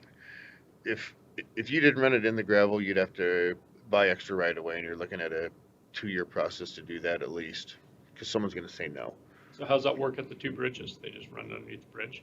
they Put just- it in they No, just they would bore- bore. Just Okay, bore they under go the creek. underneath the Yeah, river. yeah. correct? It needs to be 5 feet deep minimum. Okay, all right, yeah, all right. Because there's Yeah. 2 creeks there, right? Yeah, crosses Yeah, at and points, that's- there's 2 bridges there.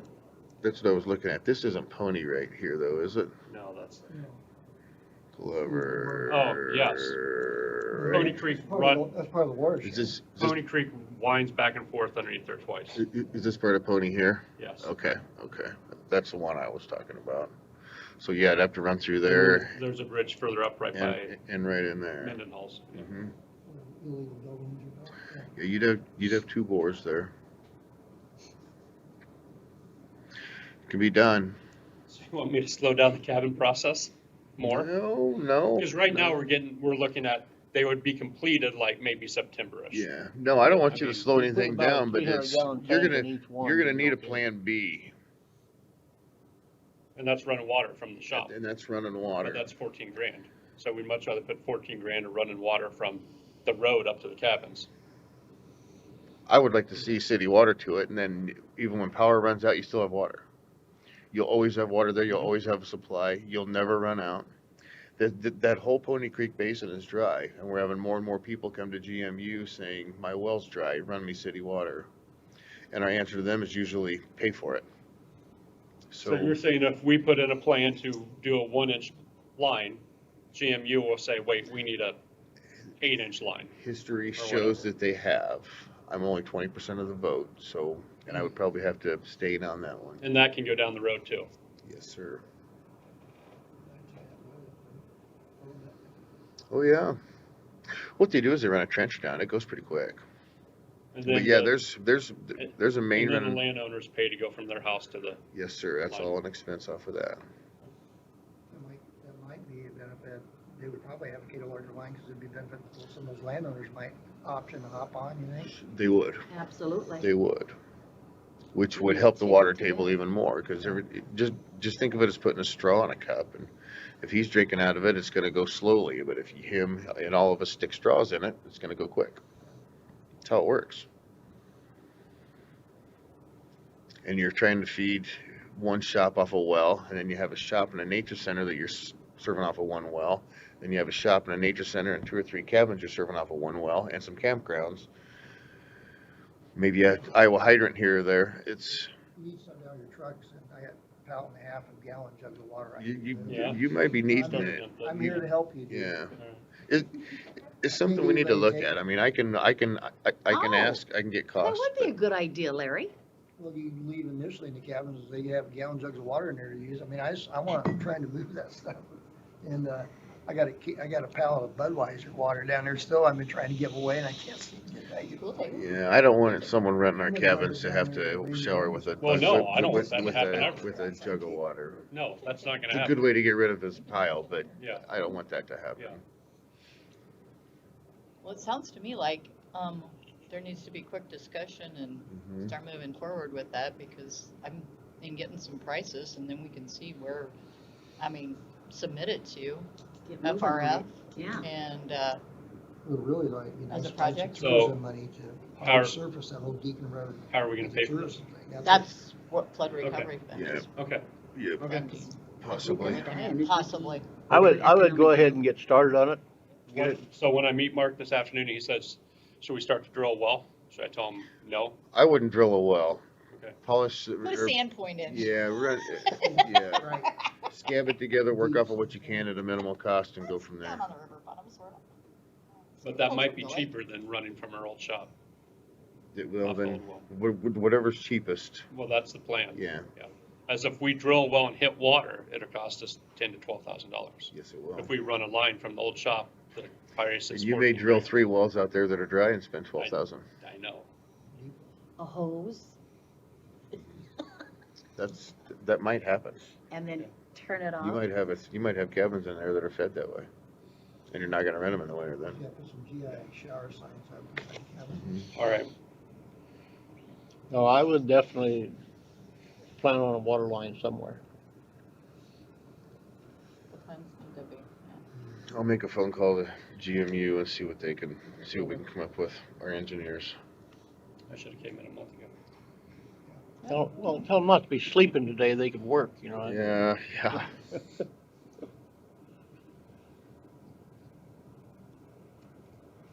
Okay.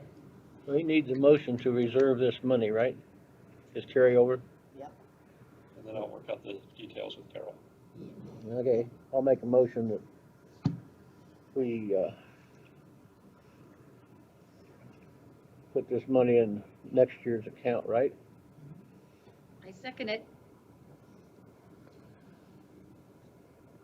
When you see this money, Rich, well, okay, we got a motion and a second. Is there any discussion? I have some discussion. When you say move this money, which monies, Richard? Well, the Whatever 100,000 he that we wants to have, move with? the 100,000 that he has for the cabins, Then and you then have he's got the other 100,000 From land acquisition. from land acquisition that should go with him. That's really, I don't think that's our money. That's Yeah. That's It is, state. but it But we still have it to- takes an it needs to amendment. Yeah, we still have to show that we move it. We're just moving it. And then, what is there, 14, 14 from FEMA FEMA money. yeah, and FEMA 20 in money. your budget. And 20 in our budget, which 10 of it would be great to cover what we needed to do. And then the rest of our budget just goes back to the general fund, what we don't use, or, well, you know. Just wanna make sure he's any- covered. The other 10, Yeah. that goes back into the general fund. or 12 or You're whatever. saying, and the 14.5 amended in? Is that what you're saying? 14,497 is what it is to be For the money. precise. Yeah. That was the FEMA money. That was the FEMA money. How about 14? Whatever's easiest for you. Or 10? Plus or minus. Or 10?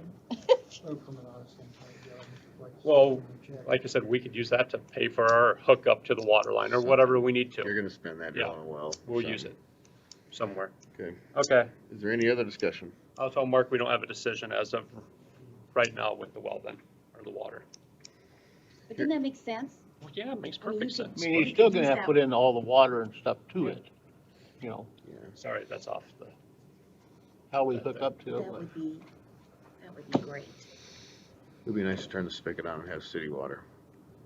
And I'm For all telling you, of it. people will venture off of it. Okay, all those in favor? I, Aye.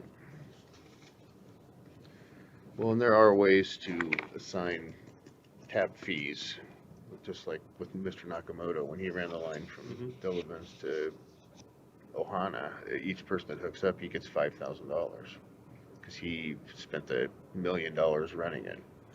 So that's one way he's recouping part of his cost. It's coming in slowly, you're not gonna pay for all of it by any means, but three people hook into it, that's 15 grand. That'll pay for a bore, that'll pay for Yeah. your extra well you're drilling. yeah. So, all right. At least Yeah, puts us back yeah. to somewhat even. All right. Thank you, I'll Jared. talk to you tomorrow at some point. Thank you, guys and ladies. Thanks, Jared.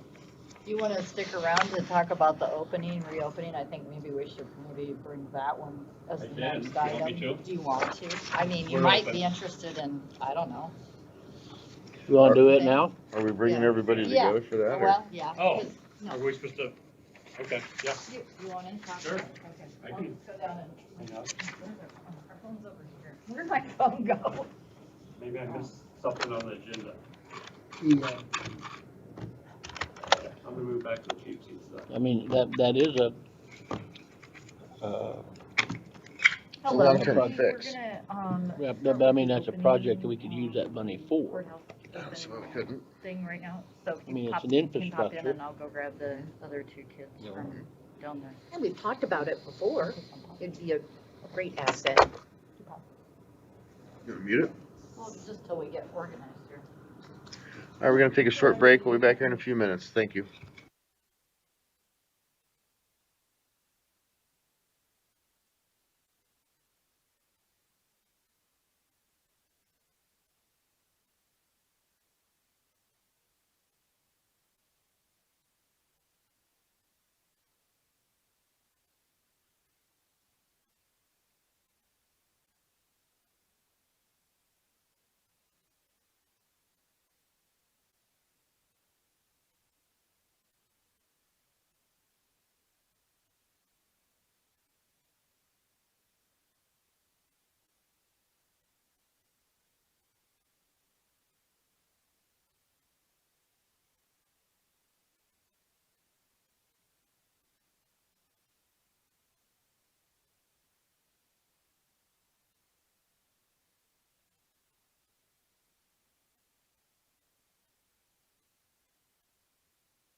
Okay, welcome back. At this time, we are going to go over the next phase for reopening the county offices and the courthouse.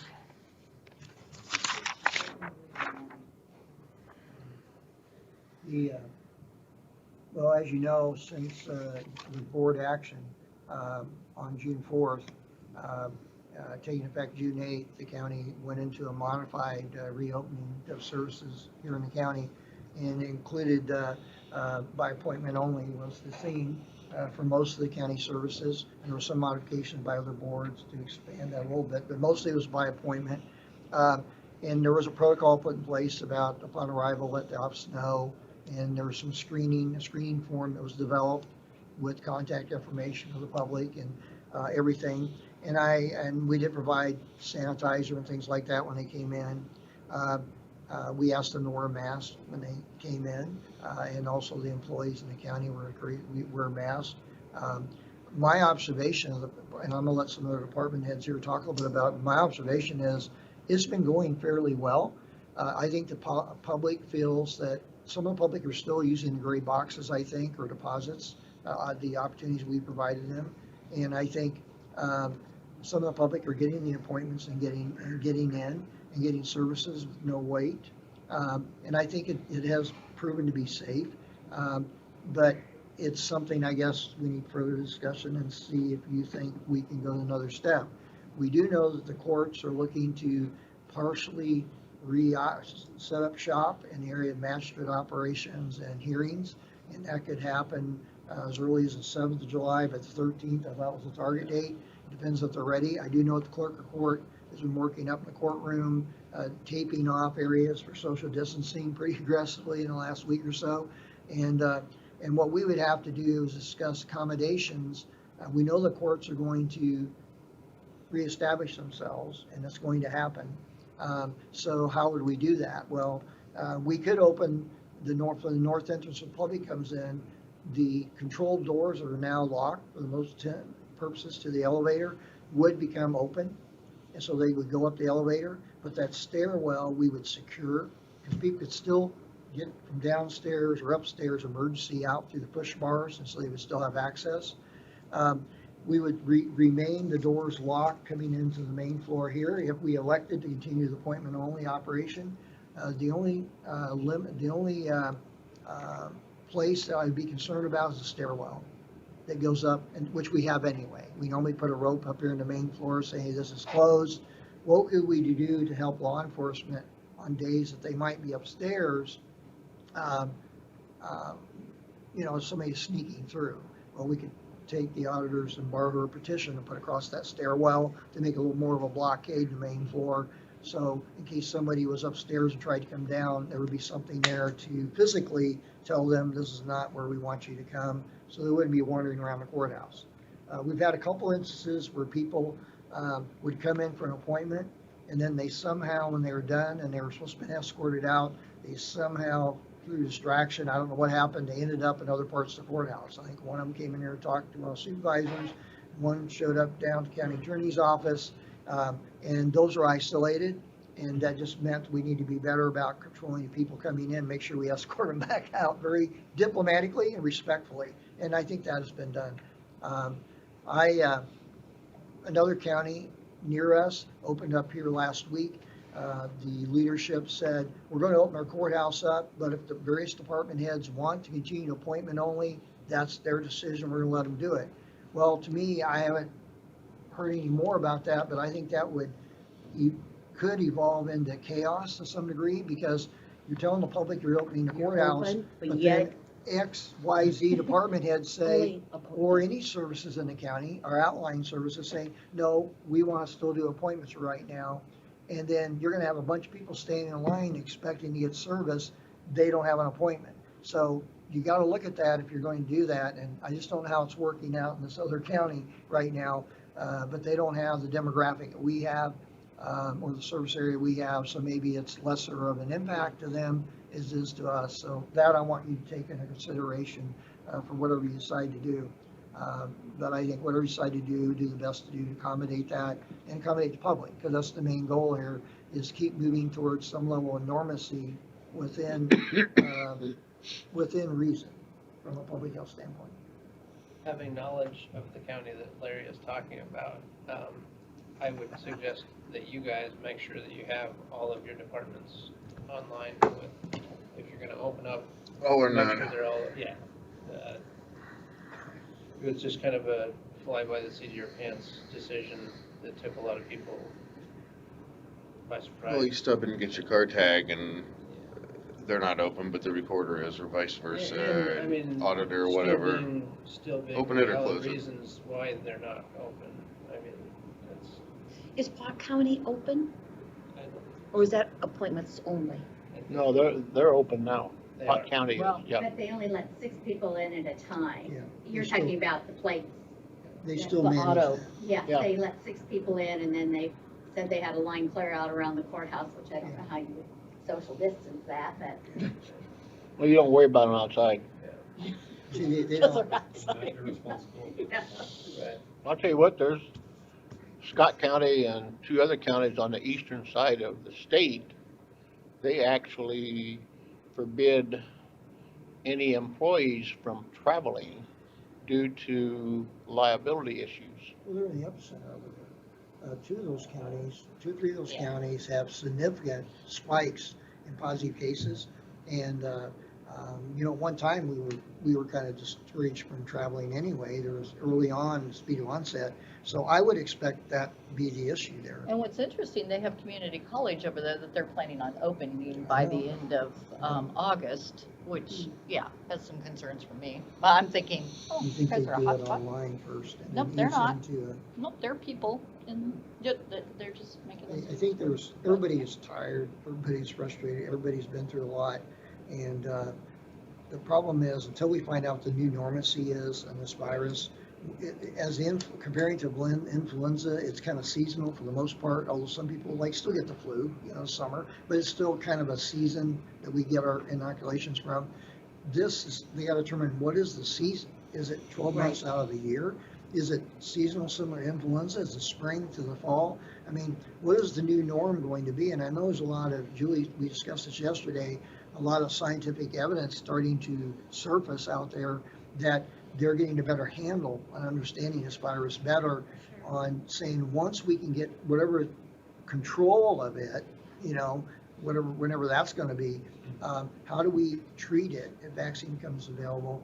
And is it a new norm as far as public health and ourselves and how we wash our hands, how we take care of our children, how we social distance the best we can? But education's a big issue.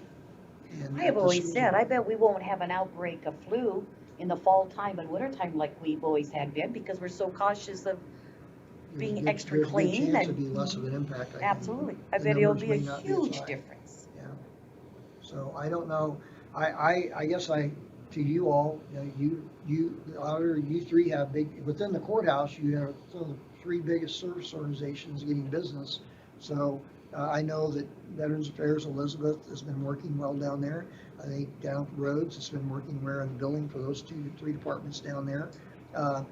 Public Health has a protocol in place already. You're trapped when you go in that door, and the people there will capture you before you go anywhere else. So I think in most of our departments, and Jared has an operation out there that his board reviewed and has in place. So I think there are measures in place now. So I guess, how's things going with you 2, for example?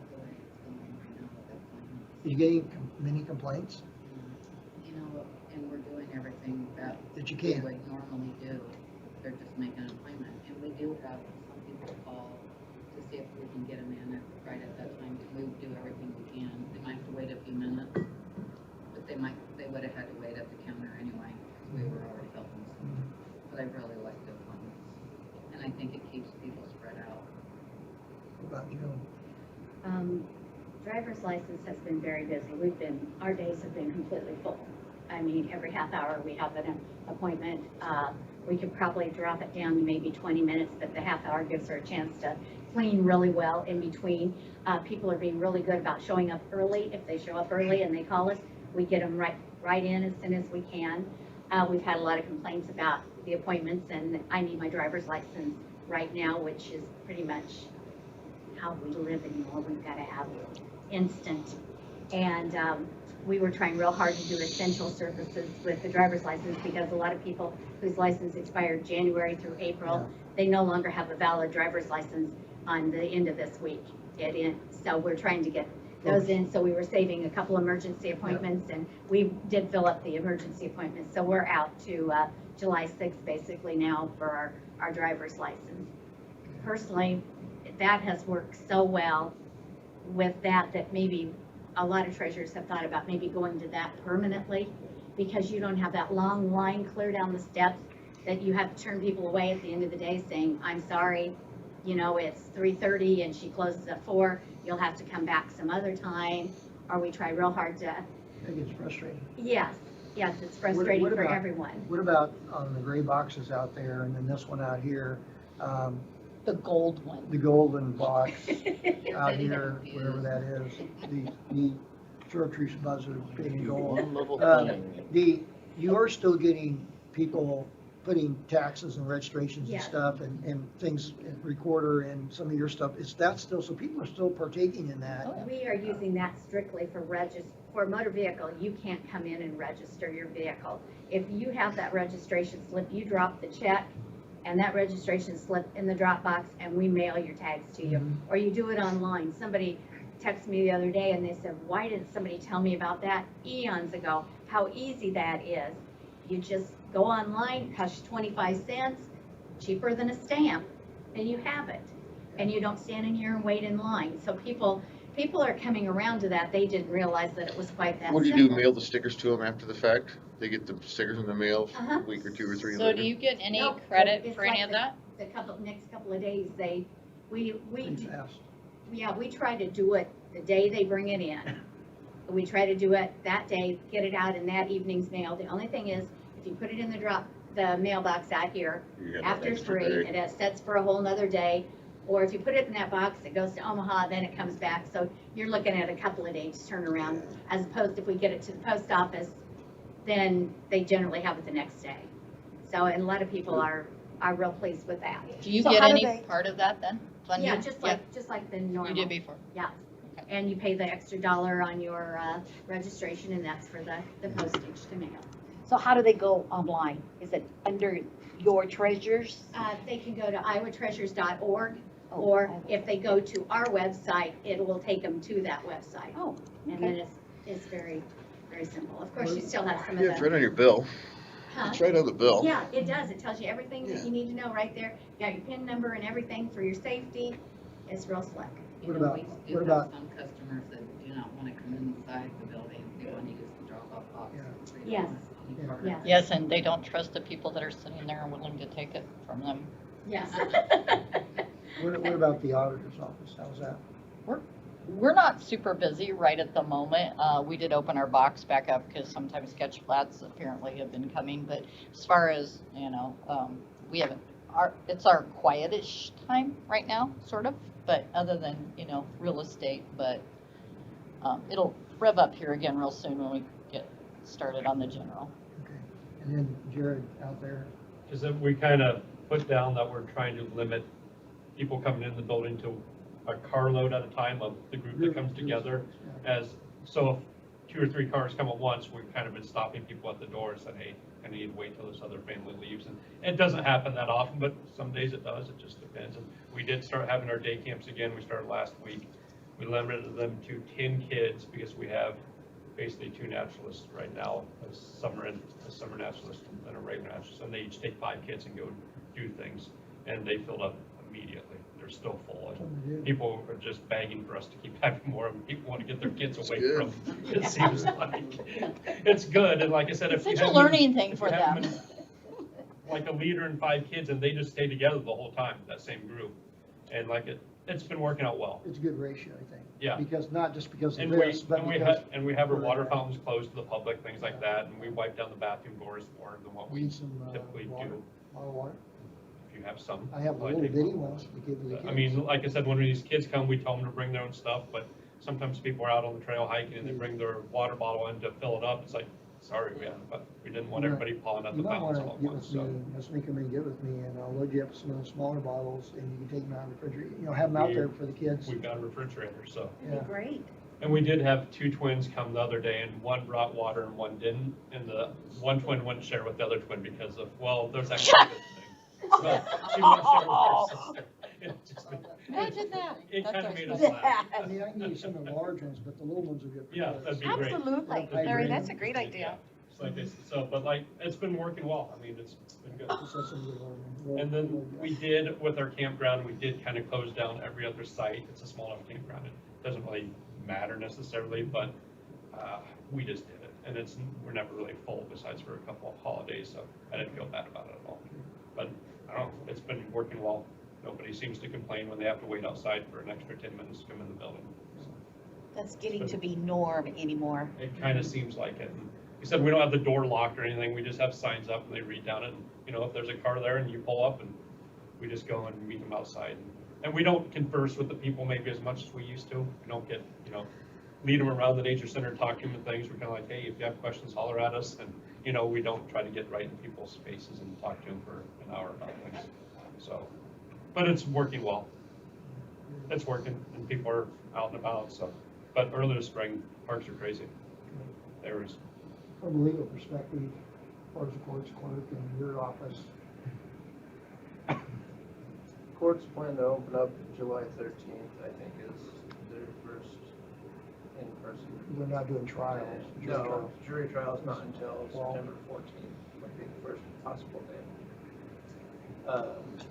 I mean, our office, it's Morning, same everybody. as That was me. I'm going, This sounds like Lonnie. That's the beginning. Okay, what were you saying now? Before I was so Rudely interrupted. Yeah, I mean, for our office, this is pretty much standard procedure. The people that we want to meet with make appointments. And outside of keeping a few people out, it's not a big deal for us. But yeah, I'm sure it makes sense to consider the court opening July 13th in the upcoming plan, but I think there's ways to work around or work with that also. I guess from a board perspective, you all have been hearing the pulse from the public probably more than anybody. So, I really haven't. The driver's license is the biggest thing. My kid just turned 14 and finished driver's ed. He's got to get his license. How come you don't open it? I pay your taxes. I pay your wages. Sorry, we have a process going on right now. so that is, I've heard that a couple times. Usually I get the question, when I'm out and about in public, hey, when are you guys opening the courthouse? Well, don't know for sure. You know, it's by appointment. Oh, I can wait. It's no big hurry. I just want to do the transfer. And I was like, well, you can still call and make an appointment and get in and have You just it. need to make Yeah. an appointment. Yeah, it's not a big deal, you know, So so. I guess it's down to what you all feel, and from a risk, I think Julie, if she was here, which I wish she was, that there is still risk, we know that. There's gonna be risk this time next year. Yeah, I think So we're gonna have to eventually advocate, you know, opening up, but we as a public cooperates with some sort of respect for each other's place, but respect themselves, you know, if nothing else. And I think that's just the new philosophical approach to, so you just can't stay locked down, hunkered down the rest of our life. Well, and a lot of the places that are open have like a hall monitor, for lack of a better word. Somebody's at the door and they let you in, okay? Otto can have 2 people over there and she could have one at her window and I could have one in driver's license. But that person lets those in where we don't have that luxury here. So that's why the locked door has saved us, where we go out, meet them, take their temperature, make sure they have their mask on, get their screening, and then bring them in. But Are they doing temperature and everything in Fremont County too? In Fremont? I didn't think they were. It's just open. They open the It's just door, open, except yeah. for the But apartment. again, there's, you know. Right, certain they don't- They don't have the traffic we Right. do. Yeah. They don't have to get- Fremont, Montgomery, they're not taking temperatures.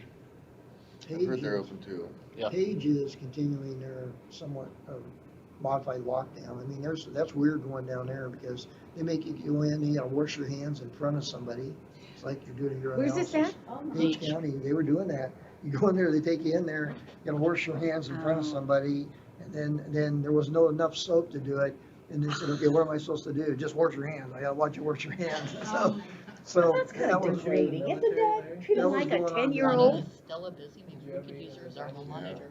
She could, she'd be a good one. She would. So anyway, I think this is not an easy decision. That's why I'm glad you all are here, because three, the biggest, in the courthouse, three of the biggest claimants other than the courts. And, but we do have other county services out there with different unique situations. I think the public at least is being accommodated at a certain level better than what we were. Do we want to hang on a little bit longer to see how this court opening does and accommodate the court opening and see if it's too hard? And then we have to make a decision, allow people to roam all over. I guess then we just want to advocate we self-protect our employees, or at least the social distance of employees, whether we wear a mask or not. And we do have plastic now in front of us, so that gives you a large level of defense mechanism that you wouldn't necessarily down the road have to wear a mask if you stayed within that confine. It's when you go out and get somebody and bring it out, it's you're higher risk. So I think it's no different. About everything else is open though, isn't it? I mean, bars, Well, restaurants, 100%. I don't know if But the they're doing- banks, well, the banks well, haven't Costa opened. Cafe is not Yeah, open. No, banks no. open. The bank's waiting for us. Classic Cafe is Oh, not open. are they? And, Well, I know they're they're letting no, people they're in. not. They're They're not open open. for takeout. Yeah, yeah. The And owner is really? still. And outside Eat eating. outside on the patio. Yeah, But the that's owner is still saying, we just don't wanna take that risk right now. We honor, we appreciate your coming and taking takeout for us, but they have made a Where's that at? decision. Classic. Classic. Classic Cafe, that was in this weekend, last week. Yeah, they put it Well, in. CNMF isn't open either. I mean, you can go in and get it, and Moreau's is, I don't know whether Moreau's is. You go into most of the doing restaurants good. like Manawan and Omaha now, they're based on state to state. They are still under some criteria in the restaurants, and some of them are not being able to open, some of them have, where you The have only one I know that's sporadic completely seating, open and you've is probably seen that, if Mini you've gone Hall. out to eat. And I think that's part of Completely it. open, Tom Tits is open, yeah, Bucksnort's open. Adriano's is open. Yeah, most of them are open. But- Just with the, yeah, And the governor allowed for that here in this press release a I couple would weeks say ago. we ate at But Applebee's. again, social distancing, the 6 foot rule, that was still there, and that's why some of the restaurants, they don't So have. do you full want to masks. continue this until the first part of July? I think that let's continue this till after the holiday, and let's get more information from clerk of court, and I think we can accommodate the clerk of court, and they can operate and be in their own autonomy, and we can still do this appointment thing and operate, but it's up to you all. I mean, it's something that, Tyler and I can work on re-engineering this document here for you to sign and take action on, but I'd say, Semi-open. if you want to move that way, then I would We say, are. give us time to do this, and maybe we can do it for But, action I mean, next if they want to Tuesday. still do by appointment, that's Whatever their makes business. more I mean, sense. I think we should be, consistency is the key though.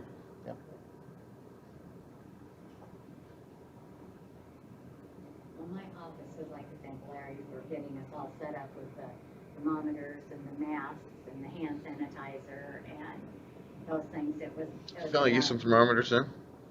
Pardon? Did you finally get some thermometers in? I got know a few 40 months ago we were in, looking at I ordering got them. 40 in, but they went out, had to go to Illinois to get them, and, you gotta watch out for these vendors. We're right now, through our Visa account, Visa is, getting ready to go back on this vendor through Walmart that didn't produce.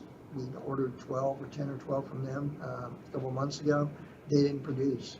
And so, Visa has a protocol. We're not having to pay that portion of the bill. That was over $2,100. And they basically, we got a form we're sending into them. They're gonna take action against the company. If they don't come to that, then I'm probably gonna knock on your door. And it's a fraud, is what it is. So that's the only problem we've had. So the state has given us a vendor list now, and I'm sharing that with Julie, because the state's trying to wean us off the personal protective equipment at the end of this month. They've been very saying, we're gonna wean you off of us. They're giving me a 30-day supply. It'll be shipped in here late this month in 2 different shipments. That'll go into Pot County. I'll pick it up there. And I did get some in here this week. National Guard delivered yesterday, actually, I'm sorry. And but that's for essential services only, like health-related, long-term care, whatever. And that's not really for us. So I have to maintain a parallel stockpile. It's on emergency management supporting for else that I'm using grant money to buy or something of that nature. So we can keep ahead of this to some degree, and we've done fairly well so far. So we will get another hit on PPE towards the end of this month, and that's the same thing for long-term care facilities. They're wanting them to go through their normal vendors, but if their vendors are high costing them or they can't get it, then we're trying to help them get some of the vendors the state's been using and have them try them to start using some of their funds to basically get them back to normalcy as far as their supply, and resupply. So that's kind of the strategy right now. So has a fair board contact you to supply them? Julie has been in constant contact with Fair Board, Mary Bolton. Mary Bolton's talked to me a couple times, and so Julie has been very good, spent long hours on the phone with them and went to some meetings with them. They want to do this so bad, that Fair Board over there, but I am concerned. I'm concerned about that barbecues. I'm concerned about, and so is Julie, because it is a significant health risk. I think it can isolate people when they spread the tables away. You think they're going to sit in groups that are familiar, like family? No. Oh, there's Joe I haven't seen in 5 years. So what are you doing? You're cross mingling. There is potential there. So that is a risk, and that's the biggest thing we saw that they wanted. And to we do. did serve 800 people last year. I mean, they come out of the woodwork. They'll overflow outside. It's just a, We'll just have to see and monitor, but Julie has really put a lot into helping them council. I let her have the lead on this. She is command for this health emergency. I support that command function. And she's been working really close with the school districts too, and meeting with them. And they got a 1 July suspense with Department of Education, Iowa, to have their plan. Shannon Dawes, superintendent, came out this morning, KMA, with the 4-phase plan she briefed and highlighted a little bit. I listened to part of it. They consider them in phase 2 right now. And so, but phase 3 and 4 gets worse and worse. 4 would mean you're back at home again. So Shannon Dawes is approaching a phased approach for what level of risk and what measures they would take. And she talked a little bit to that this morning with Superintendent Nelson down there. So I'm guessing eventually the school board here in Glenwood and East Mills will make some more public statements on their plan. But it's a fluid situation, and they are still wondering how we're going to do this. Fair Board asked to use our shields, but we can't let those go that we got for that was with grant money that, that we paid for They have those the for the state. availability We of can't. getting 4x8 sheets. That's all they need to do is. They do what, Richard? They have I have the availability for them if they want 2 4x8 sheets to serve behind. That's basically all they need. Oh, that's what they wanted it for. No, I don't think that's what they wanted there ours isn't for. I think they were gonna do the static judging. I think they wanted that, but I can't let those go out. Yeah. There's no way you could serve food on it. No. So you'd have to have smaller ones. Yeah. Then you'd have bigger portals. Throw it up over the top. Here's a sandwich for you. So anyway, I guess in summarization is that it's been working Exactly. fairly well thus far for this modified approach. We do have the courts coming on in mid-July. Okay, and- just one quick question with that, and I'm kind of asking you that question too, Tyler. So if they come online and per se, we open just that end and access, is court gonna have someone that's there monitoring who comes and who goes? Is that their plan? Well, the question is, do we need to have, normally law enforcement's only up Yeah. there if it's If it's some- actually a court. court day, and that's the downside of this. If you have magistrate court, which there's probably gonna be a long revolving line there, and if you have hearings, right, or depositions or something like that, I don't think there's not normally law enforcement if there isn't. Mm. So that is a risk to protect the rest of the building. Unless we take your petition, at least they'd have to move that, and you might notice it at the stairwell here. That would keep them, otherwise, if they go down the elevator to the basement, that door's gonna be shut. If they try and get in the courthouse, we'd have these glass doors shut, so they couldn't get into the rest of the courthouse by using that method, other than coming down that stairwell, and that's the only thing we'd have to protect. But or my that. question is, who's monitoring their ups and downs? Well, that's the clerk of court's responsibility. Well, yeah. And really, I mean, that's a separate, Anytime a judge is here, we'll have at least one day. We'll have law enforcement or not. What about the judge is on premises. I think that's. The judge. District Is court, that not one that- magistrate. Part of Yeah. the new policy, I think, should be that on magistrate court days, we have. Because that's a judge. He's got court every day, doesn't he? Yeah, well, he's got a big lineup. 2 days. Is it 2? don't even know when it Is works. it still on video right now? Yeah, I think so. Well, But, yeah, a lot of that stuff, I think they're gonna try and. I'm gonna put this out, I'm just gonna say, continue the soft opening with appointments. Basically what we're doing now, in our offices here on the main floor and things, but, or the courthouse, and then we're gonna wait and see what the court does July 13th, they're opening now. Is it the 13th? Wait and see what the court, we'll have her come down next week, make an appointment with her, and have the clerk come down and, okay, what are you guys gonna do? How are you gonna handle this? I mean, you tell us. So, is that all right? And then make a decision next week maybe then? We can protect them from getting into us if you maintain what your status quo now, but we can't protect who other people may go up and get into their backyard that doesn't need to be there. That's the issue that we need to ask clerk court. What about the other people may come in the courthouse to say, well, I'm gonna go up to the third floor, And that's a risk that the court has to take consideration. You would think there wouldn't be anyone want to go up there unless they had to. Right. So I think there's a lower risk, but it's just something I think Kim needs to be aware of and the judge needs to be aware of and how they want to handle that and whether they want more presence of law enforcement there any time of the week that they got magistrate or hearings going on, which would make sense, I guess, to kind of, what are you doing? You got official reason to be here? If not, you need to. Do they screen like we do? I don't know what Kim's plans are yet. I haven't seen it. That's something we can find out about. So you get a motion, Richard? Yep. Continue the soft opening with appointments as we've been doing. We will meet with the, I don't know whether you want to call it the court administrator, clerk of court, whoever, next week.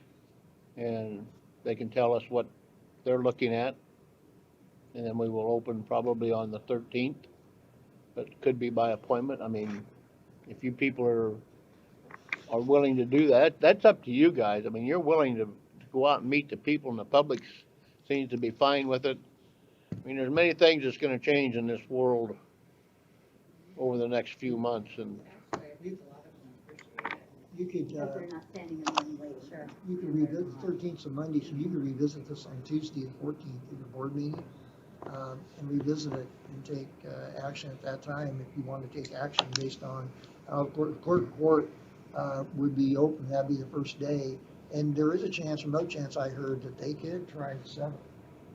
Do something. The clerk isn't gonna give us a lot of input anyway. I mean, they have people coming in and out. It's not like there's a lot of people that run up there just to take care of something. Her and her are that's where people do the interaction. That's cars, it's licenses, it's mortgages, it's boats, it's.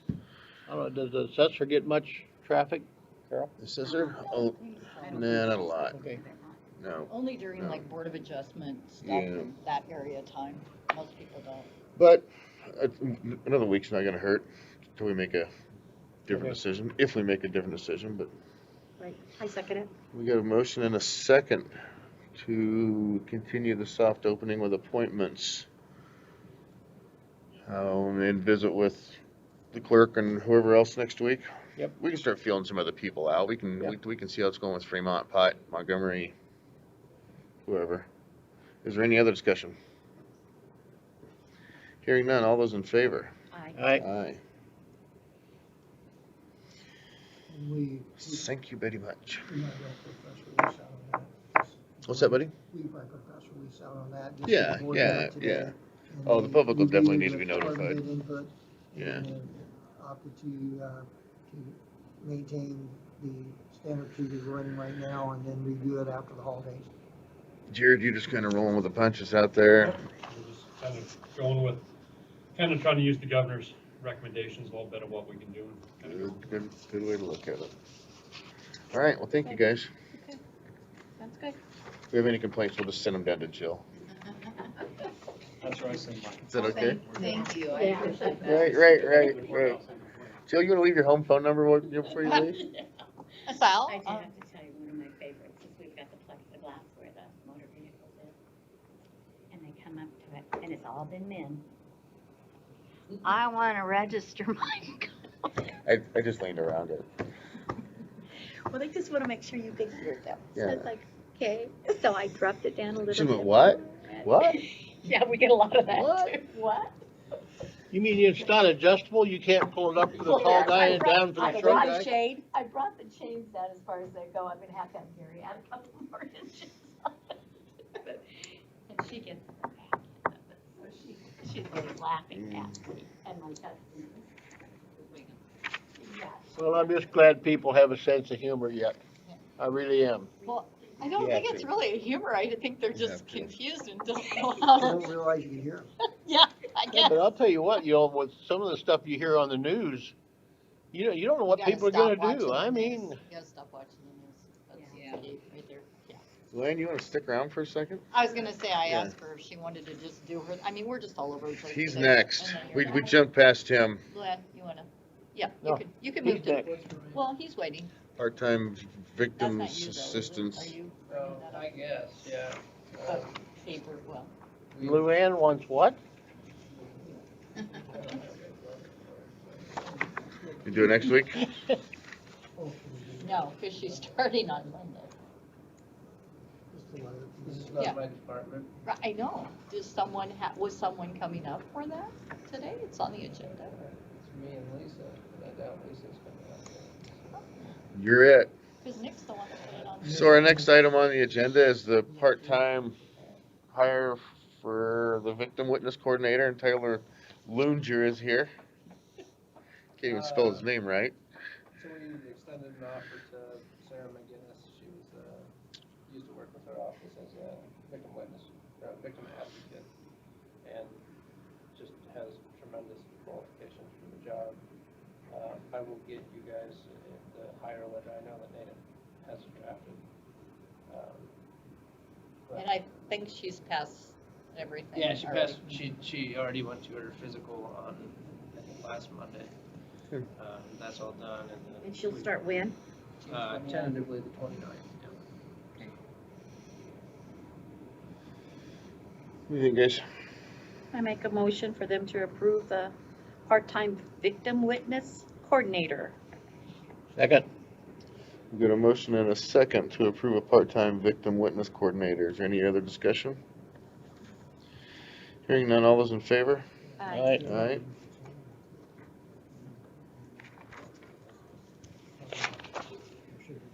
The Mills County Recorder. Can you state your name, please, for the record? Luann Christensen. Thank you. Did you raise your right hand on that one? They had me type this up. You have to Who I do that. hired. You have to do We that. only need one. Oh. You make everyone else do it. But yeah, Oh, here, sorry, Richard. Oh, I you got one? gave you mine. Oh, well, I give it to her. I passed it on down the line. Everybody Alright. has one, correct? It's a permanent part-time? Yes. You can have a permanent part-time? Well, temporary, or, yeah, if temporary. it's not, then I think she gave you the terminology to use. Yeah, yeah, think yeah. so. Yeah. She didn't come up with yeah, that on her own. permanent is, Permanent all the time, just part-time. but I did have a few questions after we get through with this. She did pass her physical last week. She cannot start until July 9th. She can start anytime. I don't think Jolene can get her in. July 9th. Okay. No more than 29 hours. Less than 29 hours. Okay. Name? Angie Bradford. Angie Radford. Good, I like picking on her too. You do pick on her? Oh, yeah. Okay. That should be a good fit. I pick on everybody though. Well, I'll make a motion that we allow the county recorder to hire extra help. I second it. We've got a motion and a second to approve the recorder to hire a part-time recorder clerk. Is there any discussion? You say starting July 9th? Yes, Okay. Salary? 14. Is it on the, oh, sorry, Yeah. it is there on the letter? 14 an hour. Is there any other discussion? Hearing none, all those in favor? Aye. Aye. Alright, Thank you. thank you. I just have a question on Jolene was helping me with the permanent, part-time. Mhm. Does she have to stay on a set schedule? According to the way our personnel policy is set up, yes. She's So supposed there's to. no leave? It's a pain in the rear, trust me. It Well, is. Well, but- because, and this is, we have a very, very small office and.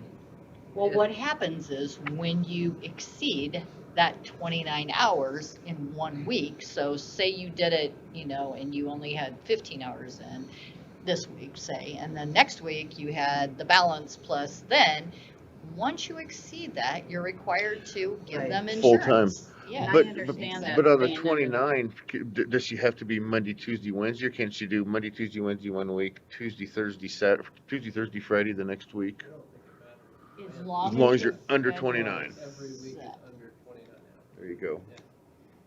Because the way I'm understanding it now, she has to work the same hours every single day, and we're gonna use her every day. But I asked if Lori's gonna be gone one day, Someone's gonna be sick, someone's gonna go on vacation. can we save a few of her hours and only have her work, say, 3 hours on Monday, because I'm gonna need her all day on As Friday. long as it's not 29.1 in a week. So that's why I'm saying, is there any leniency? She can hear. Go over it. Good, speak up. Yeah. I just wanna know if. As long as it's under 29, can they work? Or it has to be, You have your choice to hire someone, I brought in the policy, it's in our policy, you can be, if you're going to be regular, part-time, you have to have a set schedule. It's in our Yes. policy, or you can be irregular, and if you have a set schedule, you get vacation time after a year, and you get paid for 4 holidays. At the end of the year, those holidays, it's all out in there.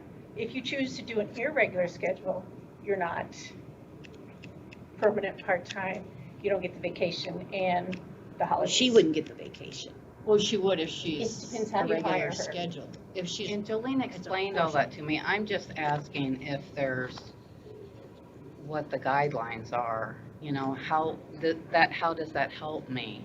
If I can only use her so many hours per day, let's utilize her hours a little better if I could use her.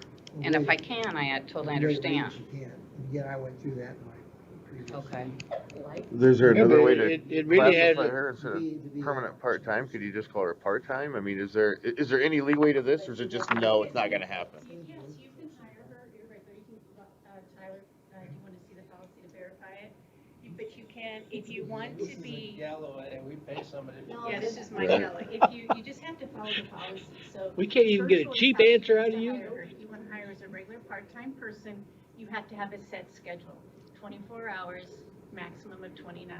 If you want to be irregular and not have holidays or the vacation, then you still have to stay underneath. Underneath the Skills. 29, yeah, But yeah. you do not have to have a set schedule. So you But better she's not to gonna put it get- down for irregular. But she's not gonna get any vacation. get- She doesn't get any benefits. holidays. Hired you Right. to determine the schedule. Is that what- okay. Right, but then you can use her when you It need should be, her. it should be Right, on but the letter she's that she gon- she wants brings into, vacation just and a like the few county attorney's holidays. office has She to Oh, won't do. so get we would give anything. her We'll have vacation holidays? Not if She you're has. regular. She's a permanent part-time. I just. That's why I said permanent. in there. So that's why you need, it should be, because it has to be, also for IFRS, Yeah, it talk to has to be Galloway. stated Yeah. in Yeah. the specification. Yeah, let's You just gotta change the follow the personnel policy. policy. Well, as of right now, it looks like no. Okay, that's all I So wanted. it's- Jolene was we very can- good at explaining we that. can- I just didn't know what I we mean, I will- understand I I thought mean, we if you could wanna change contact something. Galloway It's and your make some choice. changes. Like Yeah. you said, you gotta be consistent. Well, I think- follow I our think Yeah, I I get do that.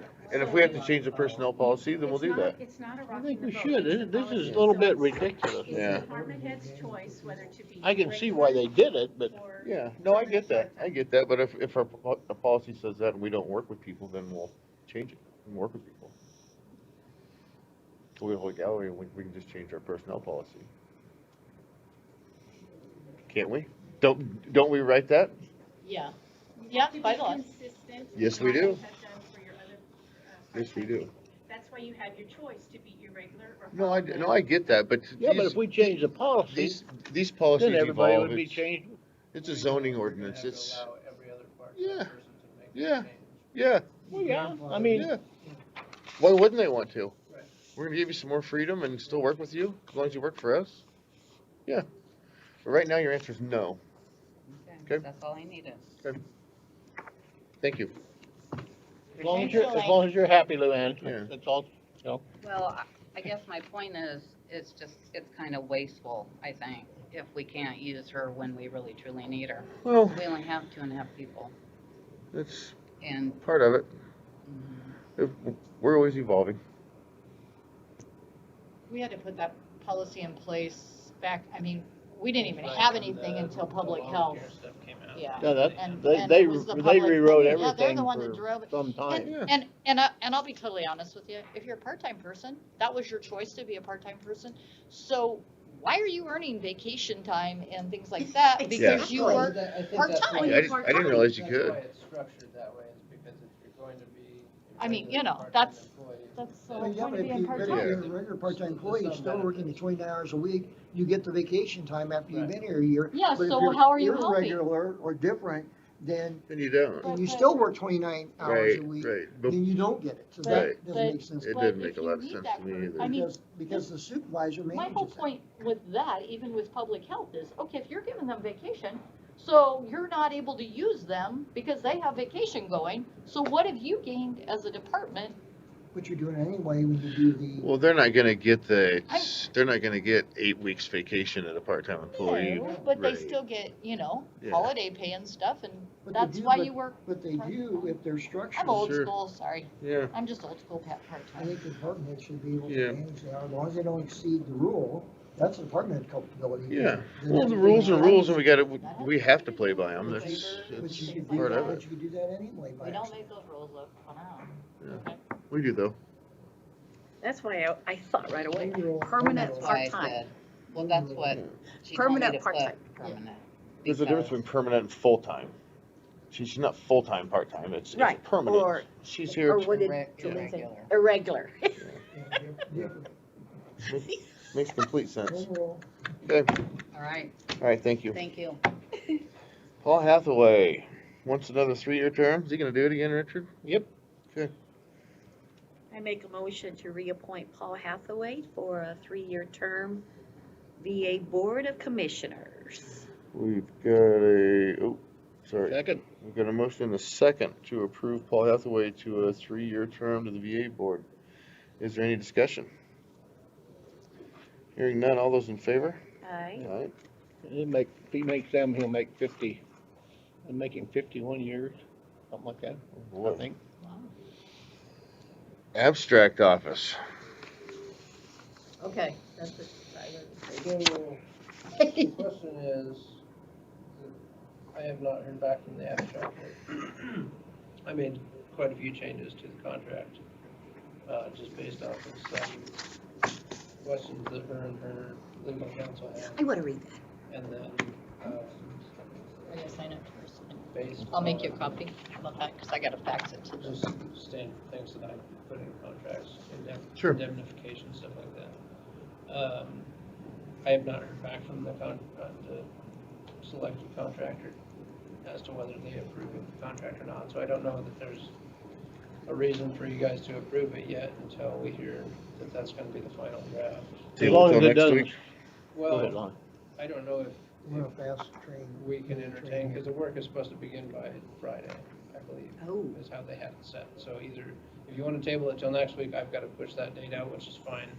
Otherwise, if you guys are available Thursday or Friday to get it, I'll try and hammer it out over the next day and get it ready for approval. Can you throw an Tentative, emergency session together or something for that? Well, Yeah. yeah, or authorize the chair to make tentative approval. I mean, make tentative approval Yeah, right and- now, and, authorizing the otherwise you changes can and. just- You guys can just, You can take care of it now as long as yeah. it goes through your approval. Right. I'm cool with that. Yeah, I'll make a motion to approve the contract, right? With SLN Enterprise, SNL's garbage. Yeah. or SNL. Well, it's So also it's Saturday not. Night Live. Yeah. Right. With tentative improvement today with board chair signing later this week. All right with you, Lonnie? Yeah, I'm fine with it, as long as it goes through him, as long as he's okay with it. Yeah, but he's scared to death. I mean, No, that's something I am qualified to do. There you go. Do we have a second? I second it. We've got a motion and a second to approve the board to sign the amended abstract contract with SLN Enterprises per the recommendation of the county attorney, Tyler Lunger. Well, Any other discussion? I don't see why. Hearing none, all those in favor? Aye. Alright, To me, this is just the landowner saying that they want to opt out. We don't need these guys to approve it. It's their decision. They can unilaterally say, I'm not participating. so basically it's, they can come to me, I can I initial don't off even on the know that we date. need this bottom line on there. Okay, okay. I don't, there's no reason Okay. to have it. It's just, I guess, so they're aware, and I think 'cause Yeah, I mean, Terry you can made bring it us there. do the, other ones, the board to agree that that they Yeah. were out of it, so that he can move the list around, so. Sure. Oh, I see. Okay, See, so yeah. this is more them approving, moving them to alternates instead. Okay, Yes, that yeah. makes sense. Yeah, that's why that was sent that way. who's got cigarette permits, Miss Oh, Auditor? we got lots of them here. Let me see here. Let me get to my cigs. People are still smoking, I know, hard to believe. Okay, we have one for East Stop. We have one for KLK Enterprises, doing business as Lake Ohana Market. I Am Pumper Inc., Cheap Smokes in Beer City. Lincoln Farm and Home 3 LLC. Romantics After Dark Adult Emporium. You can buy a pack of smokes there? Well, apparently you can. Nice. Legal owners, Swan Books Inc. So, and I think we're waiting. Oh, the one for Dollar General Tabor area. They had to go through their corporate, so we should have that one on the agenda for next week. But these are the ones. Dollar I have. Generals will be next week. Yeah, Dollar General. Love that store. Okay, guys, we got East Stop, KLK Ohana, I Am Pumper, Beer City, Lincoln number 3, and Romantics. Romantics, yes. After Dark. Romantics After Dark, is that what Yeah. it's called? It's called Romantics After Dark Adult Emporium. Wow. That sounds better. That sounds better yet. Isn't it? I kind of like it. It's kind of got a catchy name. Yeah. Yeah. Better than art fair or Mills County Library. All right, guys, that's some local option tax we can get. So should we approve that? I make a motion to approve the cigarette permits. Second. We've got a motion and a second to approve the cigarette permits. Is there any discussion? Hearing none, all those in, Let 'em smoke. Yeah, we get money out of it. yeah, we so, do. you know. All those in favor? Aye. All right. Who wants to sell fireworks? No, they don't want to sell them. They want to shoot them. Shoot 'em. Yeah. Okay. The first one is for 50043 240th Street. And it is for the 3rd of July. Do you want me to just give you each one of them and you approve them as a whole? Yeah. Okay. The next one is 29175 Rains Avenue, Tabor. 4th of July. The next one is 53998 Elrod Road. I thought it was, is that road? Elrod Road? Yeah. Yeah. Oh, I thought it was Avenue. Okay. On June 27th, so they pretty close to the end of the deal. Okay, so those are the three. Three? I think, well, wait a minute, let me look at this one. Thought What's you had this one? 4. Oh, no, that's the same one there. 1, 2, 3, and this is 2 parts to it. There's an extra copy. Nope, just those 3 for right now. That's my cigarette. I'm sorry. Those That's are a my romantic cigs. smokes. Yeah. Her stuff. Those are my cigs. Romantic Well, I after We kind know, dark. we know where she's gonna go smoke. I've sort of Exactly. encroached in his area, so to speak. I make a motion to approve the firework permits to those Second. 3 families. We've got a motion and a second to approve the 3 fireworks permits. Is there any other discussion? We also make those providing there is no burn, I mean, that's one of the Well, contingencies, Burn ban, that there's yeah. no burn ban in place, And so and long the I other, need the other to. thing, is we probably need to extend out a red flag warning down the road. Because the red flag warning's in effect, that's really super high risk. And the Red National Weather flag, Service puts that you out, say? it's called red flag warning, National Weather Service puts that out. We try and minimize troll burns. The ordinance draft I'm working on to get back to, on our prescribed burns, to give the county attorney, will include that red flag Extra warning. box. It will not be able to do prescribed burns in the county unincorporated if a red flag warning is in effect, in addition to burn bans. So he must want those ones signed. Is there any other discussion? In high wind, it's high winds, we're probably gonna put high wind number in too. None here. Nope. All those in favor? Aye. All right.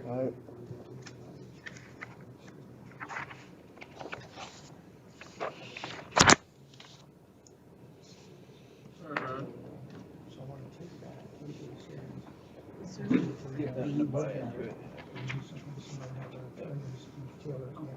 Because they have just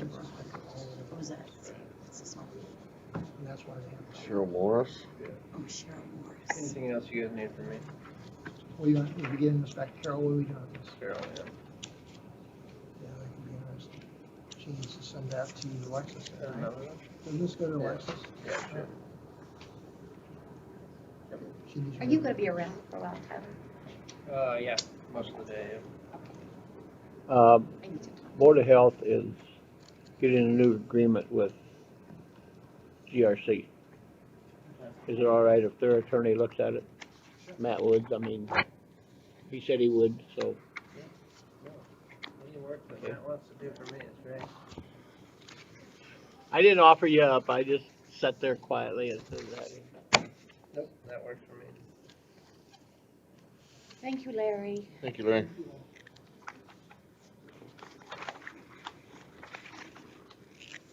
Okay, for next week, I'm gonna put Mr. Bales on the list to approve his window contract. He went up about $3,000. But that was, that's for things that we really needed. I mean, things that we didn't have in the, Estimated. bid, you know, as far as how we wanted to trim them out and stuff, that had Change to it up come a in little anyway. bit, yeah. And one thing I do like is the window tent. Yeah. For the computer, so we'll put What did him he come on up for next week to approve his bid. What was his figures? 3,000 more. Yeah.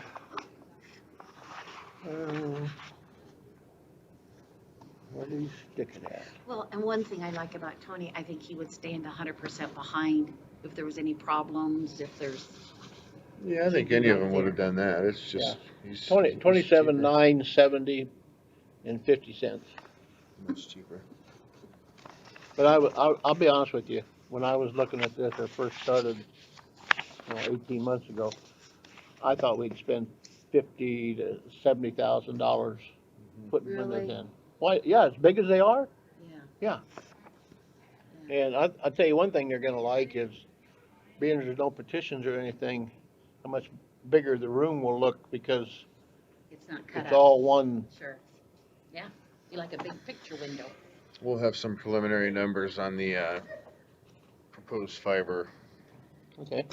next week too, so Good. I'm gonna ask Demlo to come in and present that if they're ready. Probably Western Iowa Networks with them. Lonnie, I'm gonna be on the conference call, was that Wednesday? That's the, it And just you, tells you I what think they the do. email I read on yours, you had another meeting or something? Wednesday? Wednesday for, I've got two. Oh, I'll be, you talking about the one with Jamie? Yeah. Yeah, I'll be on that, but I have to leave, well, that's tomorrow. Yeah, tomorrow. Yeah, I've got a fourth judicial at, 1:30, so I will. Do you get to Okay. go to that now, I'll or be you on- just? Yes, well, I'm going.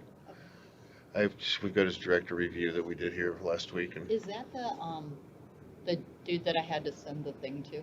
no, that's Iowa Workforce Oh, Development. that's Workforce Yeah. Development. Did you get him fixed? I did. I did see you send an I email. had. I put it out there and I went, oh crap. They regionalized us, so. Are we done? Are we done? Yep, I think we are. Thank you, everybody, for listening. We'll see you next week.